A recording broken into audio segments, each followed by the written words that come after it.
ರಾಜತೀರ್ಥ ಗುರುಭ್ಯೋ ನಮಃ. ಶ್ರೀ ರಾಘವೇಂದ್ರ ತೀರ್ಥ ಗುರುಭ್ಯೋ ನಮಃ. ಶ್ರೀ ವಿದ್ಯಾಮಾನ್ಯ ತೀರ್ಥ ಗುರುಭ್ಯೋ ನಮಃ. ವೇದಾಂತ ತರ್ಕಾದಿ ವಿದಗ್ಧ ಬುದ್ಧಿಂ ವಿದ್ಯಾ ಪ್ರಸಾರೆ ಅರ್ಪಿತ ಜೀವಿತ ಮುದಾ ಕೃಷ್ಣ ಪ್ರಿಯಂ ಧೀರಂ ಅದೀನ ಭಾಷಣಂ ನಮಾಮಿ ಉದಾರಂ ವಿಬುಧೇಶ ಯೋಗಿನಂ. ಶ್ರೀ ಗುರುಭ್ಯೋ ನಮಃ. ಜನ್ಮಾದಿ ಅಸ್ಯ ಯತಃ ಅನ್ವಯಾತ್ ಇತರತಃ ಚ ಅರ್ಥೇಷು ಅಭಿಜ್ಞಃ ಸ್ವರಾಟ್ ತೇನೇ ಬ್ರಹ್ಮ ಹೃದಯ ಆದಿಕವಯೇ ಮುಹ್ಯಂತಿ ಯಂ ಸೂರಯಃ ತೇಜೋವಾರಿ ಮೃದಾಂ ಯಥಾ ವಿನಿಮಯಃ ಯತ್ರ ತ್ರಿಸರ್ಗಃ ಮೃಷಾ ಧಾಮ್ನಾ ಸ್ವೇನ ಸದಾ ನಿರಸ್ತಕುಹಕಂ ಸತ್ಯಂ ಪರಂ ಧೀಮಹಿ. ಶ್ರೀ ಗುರುಭ್ಯೋ ನಮಃ.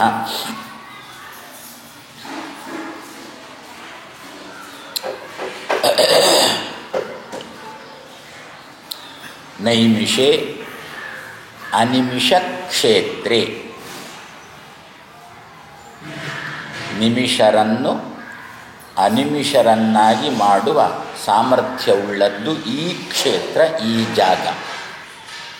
ನಿಮಿಷರು ಕಣ್ಣು ಮುಚ್ಚುವವರು, ಅವರನ್ನು ಎಂದೆಂದೂ ಕಣ್ಣು ಮುಚ್ಚದಂತೆ ಮಾಡುವ ಸಾಮರ್ಥ್ಯವನ್ನು ಕೊಡುತ್ತದೆ ಈ ಜಾಗ, ಅಂತಹ ಕ್ಷೇತ್ರ. ಕಣ್ಣು ಮುಚ್ಚುವವರು ಅಂತಂದರೆ ಮನುಷ್ಯರು ಅಂತ ನಿಮ್ಮ ಭಾವನೆ. ಇನ್ನೂ ಸ್ವಲ್ಪ ಆಳಕ್ಕೆ ಹೋಗುವ, ಕಣ್ಣು ಮುಚ್ಚುವವರು ಅಂತಂದರೆ ಸಾವು ಉಳ್ಳವರು ಅಂತ ಅರ್ಥ. ಲೋಕದಲ್ಲಿ ಚಾಲ್ತಿ ಉಂಟು ಅದು. ಅವರು ತೀರಿ ಹೋದರು ಅಂತ ಹೇಳ್ತೇವೆ, ಮಡಿದ್ರು ಅಂತ ಹೇಳ್ತೇವೆ, ಕೊನೆ ಉಸಿರು ಎಳೆದ್ರು ಅಂತ ಹೇಳ್ತೇವೆ, ಅವರು ಕಣ್ಣು ಮುಚ್ಚಿದ್ರು ಅಂತಲೂ ಹೇಳ್ತೇವೆ. ಹಾಗಾದರೆ ನಿಮಿಷರನ್ನು, ಕಣ್ಣು ಮುಚ್ಚುವ ಸ್ವಭಾವವುಳ್ಳವರನ್ನು, ಅಂದರೆ ಸಾತ್ವಿಕ ಸಂಸಾರಿಗಳನ್ನು, ಹುಟ್ಟು ಸಾವು ಹುಟ್ಟು ಸಾವು ಹುಟ್ಟು ಸಾವು. ಯಾಕೆ ಸತ್ತದ್ದು ಅಂತ ಕೇಳಿದರೆ ಉತ್ತರ ಏನು ಗೊತ್ತಾ? ಪುನಃ ಹುಟ್ಟಲಿಕ್ಕೆ ಅಂತ ಹೇಳಿ. ಹುಟ್ಟಿದ್ದು ಯಾಕೆ ಅಂತ ಕೇಳಿದರೆ ಸಾಯಲಿಕ್ಕೆ ಅಂತ ಹೇಳಿಕೊಂಡು.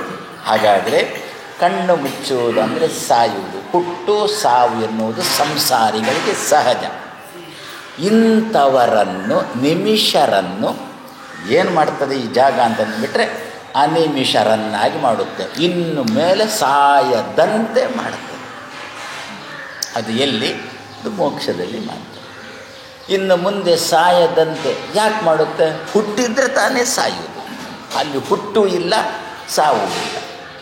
ಆದ್ದರಿಂದ ಇದು ಎಂತಹ ಕ್ಷೇತ್ರ, ಅದಕ್ಕೆ ಕಾಣುತ್ತದೆ. ನಾನು ಮೊನ್ನೆ ಹೇಳಿದ್ದೆ, ಸಹಸ್ರನಾಮದಲ್ಲಿಯೂ ಕೂಡ ನಿಮಿಷ ಅನಿಮಿಷ, ನಿಮಿಷರನ್ನು ಅನಿಮಿಷರನ್ನಾಗಿ ಮಾಡಿ ಅವರ ಕೊರಳಿಗೊಂದು ಮಾಲಿಕೆಯನ್ನು ಹಾಕಿ, ಸೃಕ್ ಶಬ್ದಕ್ಕೆ ಮಾಲೆ ಅಂತ ಅರ್ಥ, ಸೃಗ್ವಿ ಅಂತಂದರೆ ಮಾಲಾಧಾರಿ ಅಂತ ಅರ್ಥ, ಮಾಲಿಕೆಯನ್ನು ಹಾಕೊಂಡವ ಅಂತ ಅರ್ಥ. ಶಾಶ್ವತವಾದ ಮಾಲೆಯನ್ನು ಹಾಕಿಕೊಳ್ಳುವುದು ಎಲ್ಲಿ? ಮೋಕ್ಷದಲ್ಲಿ ಮಾತ್ರ. ಬೇರೆ ಎಲ್ಲ ಕಡೆಯೂ ಕೂಡ ಈ ಬದಿಯಲ್ಲಿ ಮಾಲೆ ಹಾಕ್ತಾರೆ, ಆ ಬದಿಯಲ್ಲಿ ಇನ್ನೂ ಬೇಕಾ ಅದರ ಮಹತ್ವ? ಕೆಲವರು ಗಂಧದ ಹಾರ ಹಾಕ್ತಾರೆ ಸ್ವಾಮಿಗಳ ಮೇಲೆ ಗೌರವದಿಂದ. ನಿಮ್ಮ ಆಂಗ್ಲ ಭಾಷೆಯಲ್ಲಿ ಹೇಳ್ತೇನೆ, ಆಮೇಲೆ ರೊಟೇಟ್ ಆಗ್ತಾ ಇರುತ್ತೆ. ಇವ ಮಾಲಿಕೆ ಹಾಕಿದ ಅಲ್ವೋ, ಮಾಲಿಕೆ ಹಾಕಿದ ಮೇಲೆ ವ್ಯವಸ್ಥಾಪಕರ ತಂದು ತಿಂತಾನೆ. ನಾನು ಹಾಕಿದ ಗಂಧದ ಮೇಲೆ ನನಗೇನೆ ಕೊಡಬೇಕು ಅಂತ ಹೇಳ್ತಾನೆ. ಪಾಪ ಅವರು ವ್ಯವಸ್ಥಾಪಕರು ಪ್ರಸಾದ ರೂಪದಲ್ಲಿ ತಗೊಳ್ತಾನೋ ಏನೋ ಅಂತೇಳಿ ಎಣಿಸ್ತಾನೆ. ಅವನಿಗೆ ಸಿಕ್ಕಿತ್ತು. ಯಾವ ಅಂಗಡಿಯಿಂದ ತಂದಿದ್ದನೋ ಅದೇ ಅಂಗಡಿಗೆ ಕೊಟ್ಟಾಕೊಂಡು. ಹಾಗಾದರೆ ಇದೆಲ್ಲ ಮಾಲಿಕೆಗಳು ಹಾಕಿ ತೆಗೆಯುವಂತಹ ಮಾಲಿಕೆಗಳು. ಮೋಕ್ಷದಲ್ಲಿ ಹಾಗಲ್ಲ. ಒಮ್ಮೆ ಮಾಲಿಕೆ ಹಾಕಿತು ಅಂತಂದರೆ ಮತ್ತೆ ಅದನ್ನು ಎಂದೂ ಯಾವ ಮಾಲಿಕೆ ಗೊತ್ತಾ? ಅದು ಮಧ್ವರಾಯರ ಲೀಲೆ ನವರತ್ನದ ಮಾಲೆ. ಆಚಾರ್ಯ ಮಧ್ವರದ ಬಗ್ಗೆನೇ ಒಂದು ದಾಸರು ಹಾಡು ಮಾಡಿದ್ದಾರಲ್ಲ, ಅದರಲ್ಲಿ ಮಧ್ವರಾಯರ ಲೀಲೆ ನವರತ್ನದ ಮಾಲೆ. ಇಲ್ಲಿ ನವರತ್ನದ ಮಾಲೆ ನಾವು ಹಾಕ್ಕೊಳ್ತೇವೆ, ಆದರೆ ಏನು ಮಾಡೋಣ ಗ್ರಹಚಾರ? ಆ ಮಾಲೆಯಲ್ಲಿದ್ದಂಥ ಒಂದು ಮಣಿಯನ್ನು ಹಾಕ್ಕೊಂಡಾಗ ಇನ್ನೊಂದು ಮಣಿ ತಪ್ಪುತ್ತೆ, ಅದನ್ನು ಹಾಕ್ಕೊಂಡಾಗ ಇದೊಂದು ತಪ್ಪುತ್ತೆ. ನವರತ್ನಗಳು ನಮ್ಮಲ್ಲಿ ಶ್ರೀಮನ್ ಮಧ್ವಮತೆ ಹರಿಪರ ತರಹ ಸತ್ಯಂ ಜಗತ್ತು ಅಂತ ಹೇಳಿಕೊಂಡು 9 ರೀತಿಯಾದ ರತ್ನಗಳನ್ನು ಪೋಣಿಸಿರತಕ್ಕಂಥ ಮಾಲೆ. ಈ 9 ರೀತಿಯಾದ ರತ್ನಗಳ ತಿಳುವಳಿಕೆ ಏಕಪ್ರಜ್ಞೆ ಬರುತ್ತೆ ನಮಗೆ. ಏಕಬುದ್ಧಿಯಾರೂಢ ಆಗುತ್ತಾ, ಒಂದರ ತಿಳುವಳಿಕೆ ಬಂದಾಗ ಮತ್ತೊಂದು ಮರೆತು ಹೋಗುತ್ತೆ, ಅದು ಬಂದಾಗ ಇದು ಹೋಗುತ್ತೆ ನಮಗೆ. ಇದನ್ನೆಲ್ಲ ಏನು ಅಂತ ಕರೆದ್ರು ಗೊತ್ತಾ? ಒಟುಕೌಪಿನ ನ್ಯಾಯ ಅಂತ ಸಂಸ್ಕೃತದಲ್ಲಿ ಕರೆದರು ಶಾಸ್ತ್ರಕಾರರು. ಇದನ್ನು ನ್ಯಾಯಕ್ಕೆ ಒಟುಕೌಪಿನ ನ್ಯಾಯ ಅಂತ. ಮಗುವಿಗೆ 7 ವರ್ಷಕ್ಕೆ ಮುಂಜಿ ಆಗಿದೆ, ಅದು ಜಪ ಮಾಡಬೇಕು, ಚಂಡಿ ಒದ್ದೆ ಉಟ್ಟುಕೊಳ್ಳಿಕ್ಕೆ ಸಾಧ್ಯ ಇಲ್ಲ. ಅಮ್ಮ ಬಂದು ರೇಷ್ಮೆದ್ದು ಒಂದು ಕೌಪಿನ ಕೊಟ್ಟಳು, ಗ್ರಹಚಾರ, ಅದು ಚಿಕ್ಕದಾಗಿದೆ. ಮಗುವೋ ಅಮ್ಮ ಹೇಳಿದ್ದಾಳೆ ಕೌಪಿನ ಉಟ್ಟುಕೊಂಡು ಜಪ ಮಾಡು, ವಾಮನ ನೀನು ಕಪ್ಪಿನ ಜಟಕ್ಕೆ ಮಾಡು ತಮ್ಮಂದು. ಒಟುಕೌಪಿನ ನ್ಯಾಯ ಅಂತಂದರೆ ಎಲ್ಲ ಶಾಸ್ತ್ರಕಾರ, ರಾಘವೇಂದ್ರ ಸ್ವಾಮಿಗಳು, ವಾದಿರಾಜ ಶ್ರೀಪಾದರು ಎಲ್ಲರೂ ಕೂಡ ಇದನ್ನು ಉಪಯೋಗ, ಟೀಕಾರರು ಎಲ್ಲರೂ ಉಪಯೋಗ ಮಾಡ್ತಾರೆ ಇದನ್ನು. ಯಾವುದನ್ನು? ಕೌಪಿನವನ್ನಲ್ಲ, ಮತ್ತು ಈ ನ್ಯಾಯವನ್ನು ಉಪಯೋಗ ಮಾಡಿಕೊಳ್ತಾರೆ. ಏನಂತಾರೆ ಅವರೇ ಸ್ಪಷ್ಟವಾಗಿ ಅಂತಾರೆ, ಮುಂಬದಿಯಲ್ಲಿ ಸಿಕ್ಕಿಸಿಕೊಂಡಾಗ ಹಿಂದಿನಿಂದ ತಪ್ಪಿತು, ಹಿಂದಿನಲ್ಲಿ ಸಿಕ್ಕಿಸಿಕೊಂಡಾಗ ಮುಂಬದಿಯಿಂದ ತಪ್ಪಿತು. ಇದಕ್ಕೆ ಒಟುಕೌಪಿನ ನ್ಯಾಯ ಅಂತ ಸಂಸ್ಕೃತದಲ್ಲಿ ಹೆಸರು.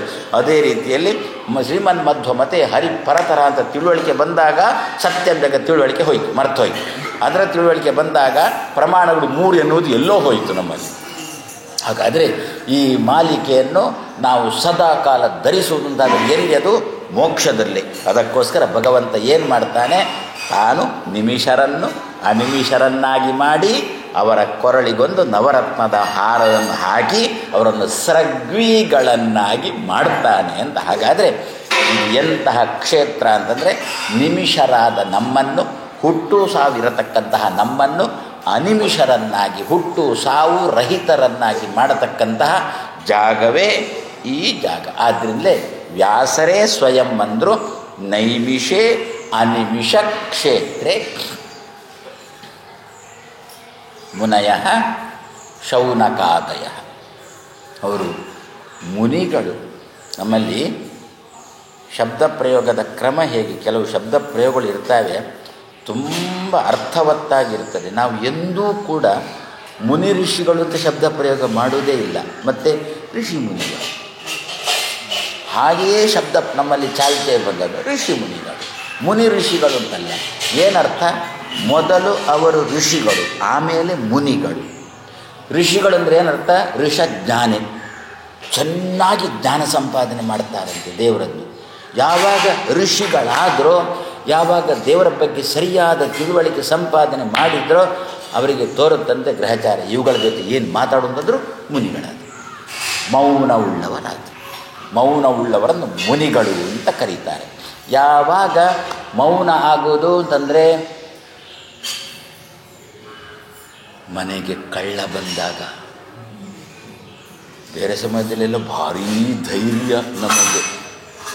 ಮಲಗಿದ್ದೇವೆ, ರಾತ್ರಿ ಕಳ್ಳ ನುಗ್ಗಿದ, ಎಚ್ಚರಿಕೆ ಆಯಿತು. ನಮ್ಮ ಎದುರಿಗೆ ಕಳ್ಳ ನಮ್ಮ ಕಬಾಟಿನ್ನು ತೆರೀತಾ ಇದ್ದಾನೆ. ನಾವು ಅಷ್ಟೇ, ಯಾವ ಮಾತು ನಮ್ಮ ಬಾಯಿಯಿಂದ ಬರೋಲ್ಲ. ಜುಜುಬಿ ಲೋಕದ ಕಳ್ಳನನ್ನು ನೋಡಿದಾಗಲೇ ನಾವು ಮುನಿಗಳಾಗುತ್ತೇವೆ ಅಂತಂದರೆ, ಮಹಾಕಳ್ಳನನ್ನು ನೋಡುವಾಗ ಮುನಿಗಳಾಗಲೇಬೇಕಲ್ಲ. ಆದ್ದರಿಂದ ದೇವರಿಗೆ ಏನು ಹೆಸರು? ಹರಿ ಅಂತ ಹೆಸರಲ್ಲೋ. ಹರತಿ ಇತಿ ಹರಿ. ನಮಗೆ ಗೊತ್ತಾಗದಂತೆಯೇ ನಮ್ಮಲ್ಲಿದ್ದಂಥ ಕಶ್ಮಲಗಳನ್ನು ಅಪಹರಿಸಿಕೊಂಡು ಹೋಗ್ತಾನೆ.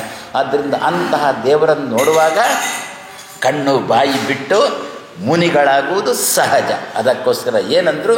ಋಷಿಗಳು ಮುನಿಗಳು. ಇವರು ಋಷಿಗಳಾಗಿದ್ದಾರೆ. ಆದ್ದರಿಂದ ಈಗ ಈ ಜಾಗದಲ್ಲಿ ಬಂದು ಮುನಿಗಳಾದರು. ಭಗವಂತನ ಬಗ್ಗೆ ಅಲ್ಲದೆ ಬೇರೆ ಹಾಗಾದರೆ ಮಾತಾಡ್ತಲೇ ಇರಲಿಲ್ವಾ? ದೇವರ ಬಗ್ಗೆ ಅಲ್ಲದೆ ಮತ್ತೆ ಏನನ್ನೂ ಆಡುತ್ತಿರಲಿಲ್ಲ. ಭೀಮಸೇನನ್ನು ಮುನಿ ಅಂತ ಕರೀತಿದ್ರು. ಯದ್ಯಪಿ ಅವ ಮಾತಾಡಿದಷ್ಟು ಯಾರೂ ಮಾತಾಡ್ತಿರಲಿಲ್ಲ, ಆದರೆ ಅವನನ್ನು ಮುನಿ ಅಂತ ಕರೆದ್ರು. ಯಾಕೆ? ಆಚಾರ್ಯ ಮಧ್ವರಂದರು, ಪ್ರಲಾಪಸ್ಯ ಚ ವರ್ಜನೆ. ಹಾಳು ಹರಟೆ ಮಾತಾಡಿದರೆ ಸಾಕು, ಅವನನ್ನು ಮುನಿ ಅಂತ ಕರೆದ್ರು. ಮತ್ತೆ ಮಾತಾಡ್ತಾ ಇದ್ವಿ. ನಮ್ಮಲ್ಲಿ ಕೆಲವರಲ್ಲಿ ಊಟ ಮಾಡುವಾಗ ಮೌನ ಅಂತ ಇರುತ್ತೆ. ಕೆಲವರಿಗೆ ಊಟ ಮಾಡುವಾಗ ಮಾತಾಡೋದಿಲ್ಲ. ಮನೆಯೊಳಗೆ ಖುಷಿಯೇ ಖುಷಿ. ಯಾಕೆ? ಇವರಿಗೇನು 2ನೇ ಸಲ ಕೇಳೋಲ್ಲ. ಯಾಕೆ? ಮುನಿಗಳು ಮಾತಾಡೋಲ್ಲ ಅಂತ ಹೇಳಿಕೊಂಡು. ಅದಕ್ಕಂದರು ಸಂಸ್ಕೃತದಲ್ಲಿ ಮಾತಾಡಿದರೆ ಮೌನ ವ್ರತಕ್ಕೆ ತೊಂದರೆ ಇಲ್ಲ ಅಂತಂದು. ನಮ್ಮ ಮೌನ ವ್ರತಕ್ಕೆ ಏನು ದೋಷ ಬರೋಲ್ಲ. ಮುನಿಗಳಾಗಿಕೊಂಡೇ ಊಟ ಮಾಡೋಣ, ಸಂಸ್ಕೃತದಲ್ಲಿ ಮಾತಾಡೋಣ. ಹಾಗಂತ ಇವನು ಕೂಡ ಏನು ಅಂತಾನೆ. ಮೊದಲೇ ಹೇಳಿರ್ತಾನೆ. ಅಂತಂದರೆ ಹಾಕಬೇಕು ಅಂತ ಅರ್ಥ. ಅಂತಂದರೆ ಬೇಡ. ಅವಳು ಕೇಳೇ ಬಿಟ್ಲು ಏನು ಅಂತ. ನಿಮಗೆ ಧ್ವನ್ಯಾತ್ಮಕ ಶಬ್ದ ಬರುತ್ತಂತೆ, ವರ್ಣಾತ್ಮಕ ಶಬ್ದ ಮಾತಾಡಲಿಕ್ಕೆ ಏನು ನಿಮಗೆ ದಾಡಿ ಅಂತ ಕೇಳೇ ಬಿಟ್ಲು. ಹಾಗಾದರೆ ಸಂಸ್ಕೃತದಲ್ಲಿ ಮಾತಾಡೋಣ. ಮೌನ ವ್ರತಕ್ಕೆ ಧಕ್ಕೆ ನಮ್ಮಲ್ಲಿ ಬರೋಲ್ಲ. ಭೀಮಸೇನ ಮುನಿಯಾಗಿದ್ದ, ಪ್ರಲಾಪಸ್ಯ ಚ ವರ್ಜನೆ, ಹಾಳು ಹರಟೆ ಬಿಡುತ್ತಿದ್ದ, ಆದ್ದರಿಂದ ಮುನಿಯಾಗಿದ್ದ. ಇವರು ಕೂಡ ಹಾಳು ಹರಟೆ ಬಿಟ್ಟು ಕೇವಲ ದೇವರಿಗೆ ಸಂಬಂಧಪಟ್ಟದ್ದು, ದೇವರ ತಿಳುವಳಿಕೆಗಾಗಿ ಜಗತ್ತಿನ ಬಗ್ಗೆ ವಿಚಾರ, ಜಗತ್ತಿನ ಬಗ್ಗೆ ಮಾತಾಡ್ತಿರಲಿಲ್ಲ ಅಂತಲ್ಲ. ಅದು ನಾನು ನಿನ್ನೆ ಹೇಳಿದಂತೆ ಪರ್ಯವಸಾನ ದೇವರಲ್ಲಿ. ಇಂತಹ ಜಗತ್ತನ್ನು ಸೃಷ್ಟಿ ಮಾಡಿದವ ಭಗವಂತ ಅಂಥೇಳಿ ಅಲ್ಲಿ ಕೊಂಡೋಗಿ ನಿಲ್ಲಿಸ್ತಾ ಇದ್ದು. ಆದ್ದರಿಂದ ಇವರು ಏನು? ಇವರು ಮುನಿಗಳು. ಮುನಯ ಯಾರು? ಶೌನಕಾದಯ. ಹೆಸರು ಕೇಳುವಾಗ ನಮಗೊಂಚೂರು ಏನೋ ಅಸಖ್ಯದಂತೆ ತೋರುತ್ತೆ. ಏನು? ಶೌನಕರು. ಶೌನಕರಂದ್ರೆ ಯಾರು? ಶುನಕ ಎನ್ನುವ ಋಷಿಯ ಮಗ. ಶುನಕರು ಯಾರು? ಚವನ ಋಷಿ, ಪ್ರಸಿದ್ಧ. ನಮ್ಮ ಚವನ ಋಷಿಗಳದ್ದು ಎಲ್ರಿಗೂ ಪರಿಚಯ ಉಂಟು. ಯಾವುದರಿಂದ? ಚವನ ಪ್ರಾಶನದಿಂದ. ಮತ್ತು ಇಲ್ಲದಿದ್ದರೆ ಬರೇ ಅದೇ ನಾನು ಹೇಳಿದ್ದಲ್ಲೋ, ಎಲ್ಲ ಸುತ್ತಿ ಬರೋದು ನಮ್ಮ ಹೊಟ್ಟೆಗಾಗಿ ಬಂದರೆ ಆವಾಗ ಪರಿಚಯ ಆಗುತ್ತೆ ಎಲ್ಲರದ್ದು ಕೂಡ. ಚವನ ಋಷಿಗಳು. ಚವನ ಋಷಿಗಳಿಂದ ಘೃತಾಚಿಯಲ್ಲಿ ಅಪ್ಸರ ಸ್ತ್ರೀಯಲ್ಲಿ ಹುಟ್ಟಿರತಕ್ಕಂತಹ ವ್ಯಕ್ತಿಗೆ ಶುನಕ ಅಂತ ಹೆಸರು. ಅವರ ಮಗ ಶೌನಕ. ಈ ಶುನಕ ಶಬ್ದವನ್ನು ನಾವು ಬಿಡಿಸ್ತಾ ಹೋದರೆ, ಕೋಶದಲ್ಲಿ ನೋಡ್ತಾ ಹೋದರೆ, ನೀವು ಡಿಕ್ಷನರಿ ಅದರಲ್ಲಿ ನೋಡ್ತಾ ಹೋದರೆ ಶುನಕ ಶಬ್ದಕ್ಕೆ ಹೆಸರು ನಾಯಿ. ಶುನ ಗೊತ್ತು, ಶುನಕ ನಾಯಿ. ಏನರ್ಥ? ನಾಯಿ ಮಗ ಅಂತ ಅರ್ಥ ಬಂತು. ಶೌನಕರು ಅಂತಂದರೆ ನಾಯಿ ಮಗ. ಏನರ್ಥ ಗೊತ್ತಾ? ನಾಯಿಗಾದರೂ ಕೂಡ ಶುನಕ ಅಂತ ಯಾಕೆ ಹೆಸರು ಬಂತು? ಸದಾಕಾಲ ಅಡ್ಡಾಡಿಕೊಂಡೇ ಇರುತ್ತೆ ಅಂತೆ, ಆದ್ದರಿಂದ ಅದಕ್ಕೆ ಶುನಕ ಅಂತ ಹೆಸರು. ನಾಯಿ ಮಲಗುವುದು ಕಮ್ಮಿ, ಬೆಕ್ಕು ತಿರುಗಾಡುವುದು ಕಮ್ಮಿ. ಬೆಕ್ಕಿಗೆ ನಿದ್ದೆ ಜಾಸ್ತಿ ಅಂತೆ, ನಾಯಿಗೆ ಎಚ್ಚರಿಕೆ ಜಾಸ್ತಿ. ಇನ್ನೂ ಅದನ್ನು ಒಳಗೆ ಹೋಗೋಣ. ಈ ಶೌನಕ ಋಷಿಯನ್ನು ನಾವು ವಿಮರ್ಶೆ ಮಾಡುವ ದೃಷ್ಟಿಯಲ್ಲಿ ಆ ಶುನ ಶಬ್ದವನ್ನು ವಿಮರ್ಶೆ ಮಾಡೋಣ. ಏನರ್ಥ? ಶುನ ಶಬ್ದಕ್ಕೆ ನಾಯಿ ಅಂತ ಅರ್ಥ ಅಲ್ವೋ? ಯಾಕೆ ನಾಯಿ ಅಂತ ಹೆಸರು ಬಂತು? ತಿರುಗಾಡುವುದರಿಂದ ಅಂತಲ್ವೋ? ಅಂದರೆ ಶುನ ಅಂತ ಧಾತು, ಅದರಿಂದ ಹುಟ್ಟಿದ್ದು ಶುನಕ ಅಂತ ಶಬ್ದ. ಅದಕ್ಕೆ ಅದೇ ನಿಮ್ಮ ದಾಟಿಯಲ್ಲಿ ಪ್ರಶಬ್ದಕ್ಕೊಂದು ರೂಟ್ ಬೇಕಲ್ಲ, ಮೂಲ ಬೇಕಲ್ಲ. ಮೂಲ ಯಾವುದು? ಶುನ ಅಂತ ಧಾತು. ಅರ್ಥ ಏನು? ಗತಿ ಅಂತ ಅರ್ಥ. ನಮ್ಮ ಸಂಸ್ಕೃತದಲ್ಲಿ ಒಂದು ವಿಷಯ ಕೊಟ್ಟರು, ಏನು ಗೊತ್ತಾ? ಯಾವ ಧಾತುಗಳಿಗೆ ಗತಿ ಅಂತ ಅರ್ಥ ಉಂಟೋ ಆ ಎಲ್ಲ ಧಾತುಗಳಿಗೂ ತಿಳುವಳಿಕೆ ಅಂತ ಅರ್ಥ ಉಂಟು ಅಂತ ಮಾಡಿ ಇನ್ನೊಂದು. ಹಾಗಾದರೆ ಏನಾಯಿತು? ಶುನಕ ಅಂತಂದುಬಿಟ್ರೆ ಒಳ್ಳೆಯ ತಿಳುವಳಿಕೆ ಉಳ್ಳವ. ನೋಡಿ ಎಲ್ಲಿಂದ ಎಲ್ಲಿ ತನಕ ಬಂತು ನೋಡಿ. ನಾಯಿಗಿರುವಷ್ಟು ತಿಳುವಳಿಕೆ ನಮಗುಂಟಾ? ವಸ್ತು ನಮಗೆ, ಕದ್ದದ್ದು ಕಳ್ಳ, ದೂರು ಕೊಟ್ಟದ್ದು ಆರಕ್ಷಕರಿಗೆ, ಹುಡುಕಿ ಕೊಡಬೇಕು ನಾಯಿ. ಎಲ್ಲಿಂದೆಲ್ಲಿಗೆ ಬಂತು? ಇದನ್ನೇ ವೇದವ್ಯಾಸದೇವರು ಮಹಾಭಾರತದಲ್ಲಿ ಯಾವಾಗಲೂ ಹೇಳಿದ್ದಾರೆ. ಏನು ಅಂತ? ಗಂಧೇನ ಪಶ್ಯಂತಿ ಗಾವಃ. ನಾವು ನೀವು ದಾರಿ ನೋಡೋದು ಕಣ್ಣುಗಳಿಂದ, ಪ್ರಾಣಿಗಳು ದಾರಿಯನ್ನು ತಿಳ್ಕೊಳ್ಳೋದು ಗಂಧದಿಂದ, ಮೂಗಿನಿಂದ. ಗಂಧೇನ ಗಾವಃ ಪಶ್ಯಂತಿ ಅಂತೇಳಿ ಅದು ವಿಶೇಷವಾದ ತಾಕತ್ತು ದೇವರು ಯಾರಿಗೆ ಕೊಟ್ಟಿದ್ದಾನೆ? ನಾಯಿಗೆ ಕೊಟ್ಟಿದ್ದಾನೆ. ಇದು ಯಾವಾಗ ಅನಂತಪುರದಲ್ಲಿ ನಾನು ಚಾತುರ್ಮಾಸ್ಯ ಕೂತಾಗ, ಸುಮಾರು 30 ವರ್ಷದ ಹಿಂದಿನ ಮಾತಿದು. ಆವಾಗ ನಮ್ಮೊಟ್ಟಿಗೆ ಒಬ್ಬರಿದ್ದರು, ಅವರಿಗೊಂದು ಕೋಣೆ ಕೊಟ್ಟಿದ್ರು. ಇಲ್ಲಿ ಉಪ್ಪರಿಗೆಯಲ್ಲಿ ಕೋಣೆ ಕೊಟ್ಟಿದ್ದರು. ನಾವು ಉಪ್ಪರಿಗೆಯಲ್ಲೇ ಇದ್ದದ್ದು. ಅವರು ತಮ್ಮ ಕೋಣೆಯಲ್ಲೇ ಇದು ಗೌರಿ ಕೂಡಿಸೋದು ಅದಂತೆಲ್ಲ ಇರೋದು, ಅದೇ ಸಮಯದಲ್ಲಿ ಬರೋದಲ್ವ, ಅದನ್ನೆಲ್ಲ ಮಾಡುತ್ತಿದ್ದರು. ಆವಾಗ ವಿಶೇಷವಾಗಿ ಗೌರಿ ಕೂಡಿಸಿದ್ರು. ಆ ಗೌರಿಗೆ ನೈವೇದ್ಯ ಆಗಬೇಕಲ್ಲ, ನಿಮ್ಮ ಕರಿ ಕಡುಬು ಅದು ಇದು ಎಲ್ಲ ಗೌರಿಗೆ ನೈವೇದ್ಯ ಆಗಲೇಬೇಕಲ್ಲ. ಅವರು ಕ್ರಮ ಪ್ರಕಾರ ಮಾಡಿಟ್ಟಿದ್ದರು. ಈ ಬದಿಯಲ್ಲಿ ಪಾಠಕ್ಕೆ ಬಂದು ಕೂತಿದ್ದರು. ನಾಯಿ ಬಂತಲ್ಲ ಅಲ್ಲಿಗೆ, ಉಪ್ಪರಿಗೆ ಎಲ್ಲಿದು ನಾಯಿಯೆಲ್ಲೋ ಹೊರಗೆ, ಅದು ಕೂಡ ಎಲ್ಲೋ ಅಲ್ಲಿದ್ದೇ ನಾಯಿ ಅಲ್ಲ, ಅದು ಎಲ್ಲೋ ಅಡ್ಡಾಡತಕ್ಕಂಥ ನಾಯಿ. ಆ ಅಡ್ಡಾಡತಕ್ಕಂಥ ನಾಯಿ ಆ ಗುಡಿಯ ಮುಂಭಾಗದಲ್ಲಿ ಬಂದಾಗ ಉಪ್ಪರಿಗೆಯಲ್ಲಿದ್ದಂತಹ ಮುಚ್ಚಿಟ್ಟಂತಹ ಕರಿಕಡುಬು ಮೂಗಿಗೆ ಬಡಿ ನೇರ ಬಂತು, ಅಲ್ಲಿಗೆ ಬಂತು. ಅಲ್ಲೇ ನಮ್ಮದು ಪಾಠ ನಡೀತಿತ್ತು. ಎದ್ದುಕೊಂಡೆವು, ಹೋದೆವು, ಅದನ್ನು ಓಡಿಸಿದೆವು. ಏನು? ಗಂಧೇನ ಗಾವಃ ಪಶ್ಯಂತಿ. ಹಾಗಾದರೆ ಅವುಗಳಿಗೆ ತಿಳುವಳಿಕೆ ಅಷ್ಟು ಉಂಟಲ್ಲ ನಾಯಿಗಳಿಗೆ. ಇವರಿಗೂ ತಿಳುವಳಿಕೆ ಅಷ್ಟೇ ಉಂಟು. ಶುನಕರಿಗೂ ಕೂಡ ಅಷ್ಟೇ ಭಗವಂತನ ಬಗ್ಗೆ ತಿಳುವಳಿಕೆ ಉಂಟು. ಅವರು ಎಲ್ಲ ಇಂದ್ರಿಯಗಳಲ್ಲೂ ಕೂಡ ಭಗವಂತನ ತಿಳುವಳಿಕೆಯನ್ನು, ಎಲ್ಲಿ ದೇವರ ತಿಳುವಳಿಕೆ ಬರುತ್ತೆ ಅದು ಇವರ ಕಿವಿಗೆ ಬಡೀತಿತ್ತು. ಎಲ್ಲಿ ತಿಂಡಿತ್ತು ಇದರ ಮೂಗಿಗೆ ಬಡೀತದಲ್ಲೋ, ಎಲ್ಲಿ ತಿಳುವಳಿಕೆ ಉಪನ್ಯಾಸ ನಡೀತಾ ಉಂಟು ಇವರ ಕಿವಿಗೆ ಬಡೀತಾ ಇತ್ತು, ಅಲ್ಲಿಗೆ ಹೋಗ್ತಿದ್ರು. ಆದ್ದರಿಂದ ಇವರಿಗೆ ಇಟ್ಟಂಥ ಹೆಸರು ಶೌನಕ. ಬರೇ ಶುನಕನ ಮಗನಾದ್ದರಿಂದ ಶೌನಕ ಅಂತಲ್ಲ, ಎಲ್ಲೆಲ್ಲಿ ಭಗವಂತನ ಬಗ್ಗೆ ತಿಳುವಳಿಕೆ ಉಪನ್ಯಾಸ ನಡೀತಿತ್ತೋ ಅದೆಲ್ಲ ಇವರ ಕಿವಿಗೆ ನೇರ. ಶಬ್ದವೇದಿ, ಏಕಲವ್ಯ ಶಬ್ದವೇದಿ, ದಶರಥ ಶಬ್ದವೇದಿ, ಅದೇ ರೀತಿಯಲ್ಲಿ ಇವರು ಕೂಡ ಶಬ್ದವೇದಿಗಳಾಗಿದ್ದು. ಆದ್ದರಿಂದ ಇವರಿಗೆ ಏನು ಹೆಸರು? ಶೌನಕ ಎನ್ನತಕ್ಕಂಥ ಹೆಸರು. ಹಾಗಾದರೆ ನಾವು ನಮ್ಮ ಜೀವನದಲ್ಲಿ ಅದಕ್ಕೆ ಋಷಿಗಳನ್ನು ಒಂದೊಂದು ಸಂದರ್ಭದಲ್ಲಿ ಒಂದೊಂದು ಋಷಿಗಳ ಚಿಂತನೆ ಮಾಡಬೇಕು ಅಂತಂದರು. ಸದ್ಯಕ್ಕೆ ನಮಗೇನಾಗಬೇಕಾಗಿದೆ? ಎಲ್ಲಿ ಉಪನ್ಯಾಸ ನಡೆಯುತ್ತದೆ ಅಂತ ನಮಗೆ ಗೊತ್ತಾಗಬೇಕಾಗಿದೆ, ಆ ನಮಗೆ ತಿಳ್ಕೊಳ್ಬೇಕಾಗಿದೆ. ಹೌದಾ? ಶೌನಕರ ಚಿಂತನೆ. ಇನ್ನೂ ನಾವು ಸ್ವಲ್ಪ ಲೌಕಿಕಕ್ಕೆ ಬರೋಣ. ಯಾಕೆಂದರೆ ಈಗ ನಮ್ಮ ಲೌಕಿಕವನ್ನು ನಾವೇ ನೋಡಿಕೊಳ್ಬೇಕಾಗಿದೆ. ನಮ್ಮ ಹೊಟ್ಟೆಯನ್ನು ನಾವೇ ನೋಡಿಕೊಳ್ಬೇಕು. ಹಿಂದೆ ಆದರೆ ರಾಜಾಶ್ರಯ ಇತ್ತು, ಸಾಕುತ್ತಿದ್ದರು, ಅದರಿಂದ ಲೌಕಿಕದ ಕಡೆಗೆ ತಲೆ ಹಾಕಬೇಕಾಗಿರಲಿ. ಈಗ ಹಾಗಲ್ಲ, ಲೌಕಿಕದ ಕಡೆ ನಮ್ಮ ಲೌಕಿಕಕ್ಕೆ ನಾವೇ ತಲೆ ಹಾಕಬೇಕಾಗಿದೆ. ಹಾಗಾದರೆ ಎಲ್ಲಿ ಒಳ್ಳೆಯ ಕಲಾಶಾಲೆ ಉಂಟು, ನಮ್ಮ ಮಗುವನ್ನು ಕಲಾಶಾಲೆಗೆ ಹಾಕಬೇಕಾ? ತಾಂತ್ರಿಕ ಶಾಲೆಗೋ ವೈದ್ಯಕೀಯ ಶಾಲೆಗೋ ನಮ್ಮ ಮಗುವನ್ನು ಹಾಕಬೇಕಾ? ಎಲ್ಲಿ ಒಳ್ಳೆಯದುಂಟು ಯಾರಿಗೆ ಗೊತ್ತು? ಒಬ್ಬೊಬ್ಬರು ಒಂದೊಂದು ಹೇಳ್ತಾರೆ. ಯಾರು ಏನೇನು ಹೇಳ್ತಾರೆ, ತಾವೇ ನಡೆಸುವ ಶಾಲೆ ಚೆನ್ನಾಗಿ ಉಂಟು ತಾವೇ ಹೇಳಿಕೊಂಡು ಬರ್ತಾರೆ. ಹಾಗೆ ಇಂತಹ ಸಂದರ್ಭದಲ್ಲಿ ಶೌನಕ ಋಷಿಗಳನ್ನು ನಾವು ಚಿಂತನೆ ಮಾಡಿದರೆ ಎಲ್ಲಿ ಒಳ್ಳೆಯ ಕಲಾಶಾಲೆ ಉಂಟು ನಮಗೆ ಗೊತ್ತಾಗುತ್ತೆ. ಅದಕ್ಕೋಸ್ಕರನೇ ಪ್ರತಿ ದಿವಸ ಬೆಳಿಗ್ಗೆದ್ದು ಮಂಗಲಾಷ್ಟಕದಲ್ಲಿ ವಿಶ್ವಾಮಿತ್ರ ಪರಾಶ್ರೌರ ಭೃಗವ ಅಗಸ್ತ್ಯ ಪುಲಸ್ತ್ಯ ಕ್ರತು ಅಂಥೇಳಿ ಅದಕ್ಕೋಸ್ಕರನೇ ಮಂಗಲಾಷ್ಟಕ ಅಂತ ಹಿರಿಯರು ನಮಗೆ ಮಾಡಿಕೊಟ್ಟದ್ದು. ಹಾಗಾದರೆ ಇಂತಹ ಶೌನಕ ಋಷಿಗಳು ದೇವರ ಬಗ್ಗೆ ವಿಶೇಷವಾದ ಪ್ರಜ್ಞೆ ಬೇಕು ಎನ್ನುವ ಭಾವನೆಯಿಂದ ಶಿಷ್ಯಂದ್ರನ್ನೆಲ್ಲ ಕರ್ಕೊಂಡು ಈ ಅನಿಮಿಷವಾಗಿರತಕ್ಕಂಥ ಕ್ಷೇತ್ರಕ್ಕೆ ಎವೆಯಿಕ್ಕದೆ ಆ ತಿಳುವಳಿಕೆಯನ್ನು ಸಂಪಾದನೆ ಮಾಡಬೇಕು. ಇಡೀ ದೇಹವನ್ನು ಕಣ್ಣಾಗಿಸಿಕೊಂಡು ತಿಳುವಳಿಕೆಯನ್ನು ಗ್ರಹಣ ಮಾಡಬೇಕು. ಆ ದೃಷ್ಟಿಯಿಂದ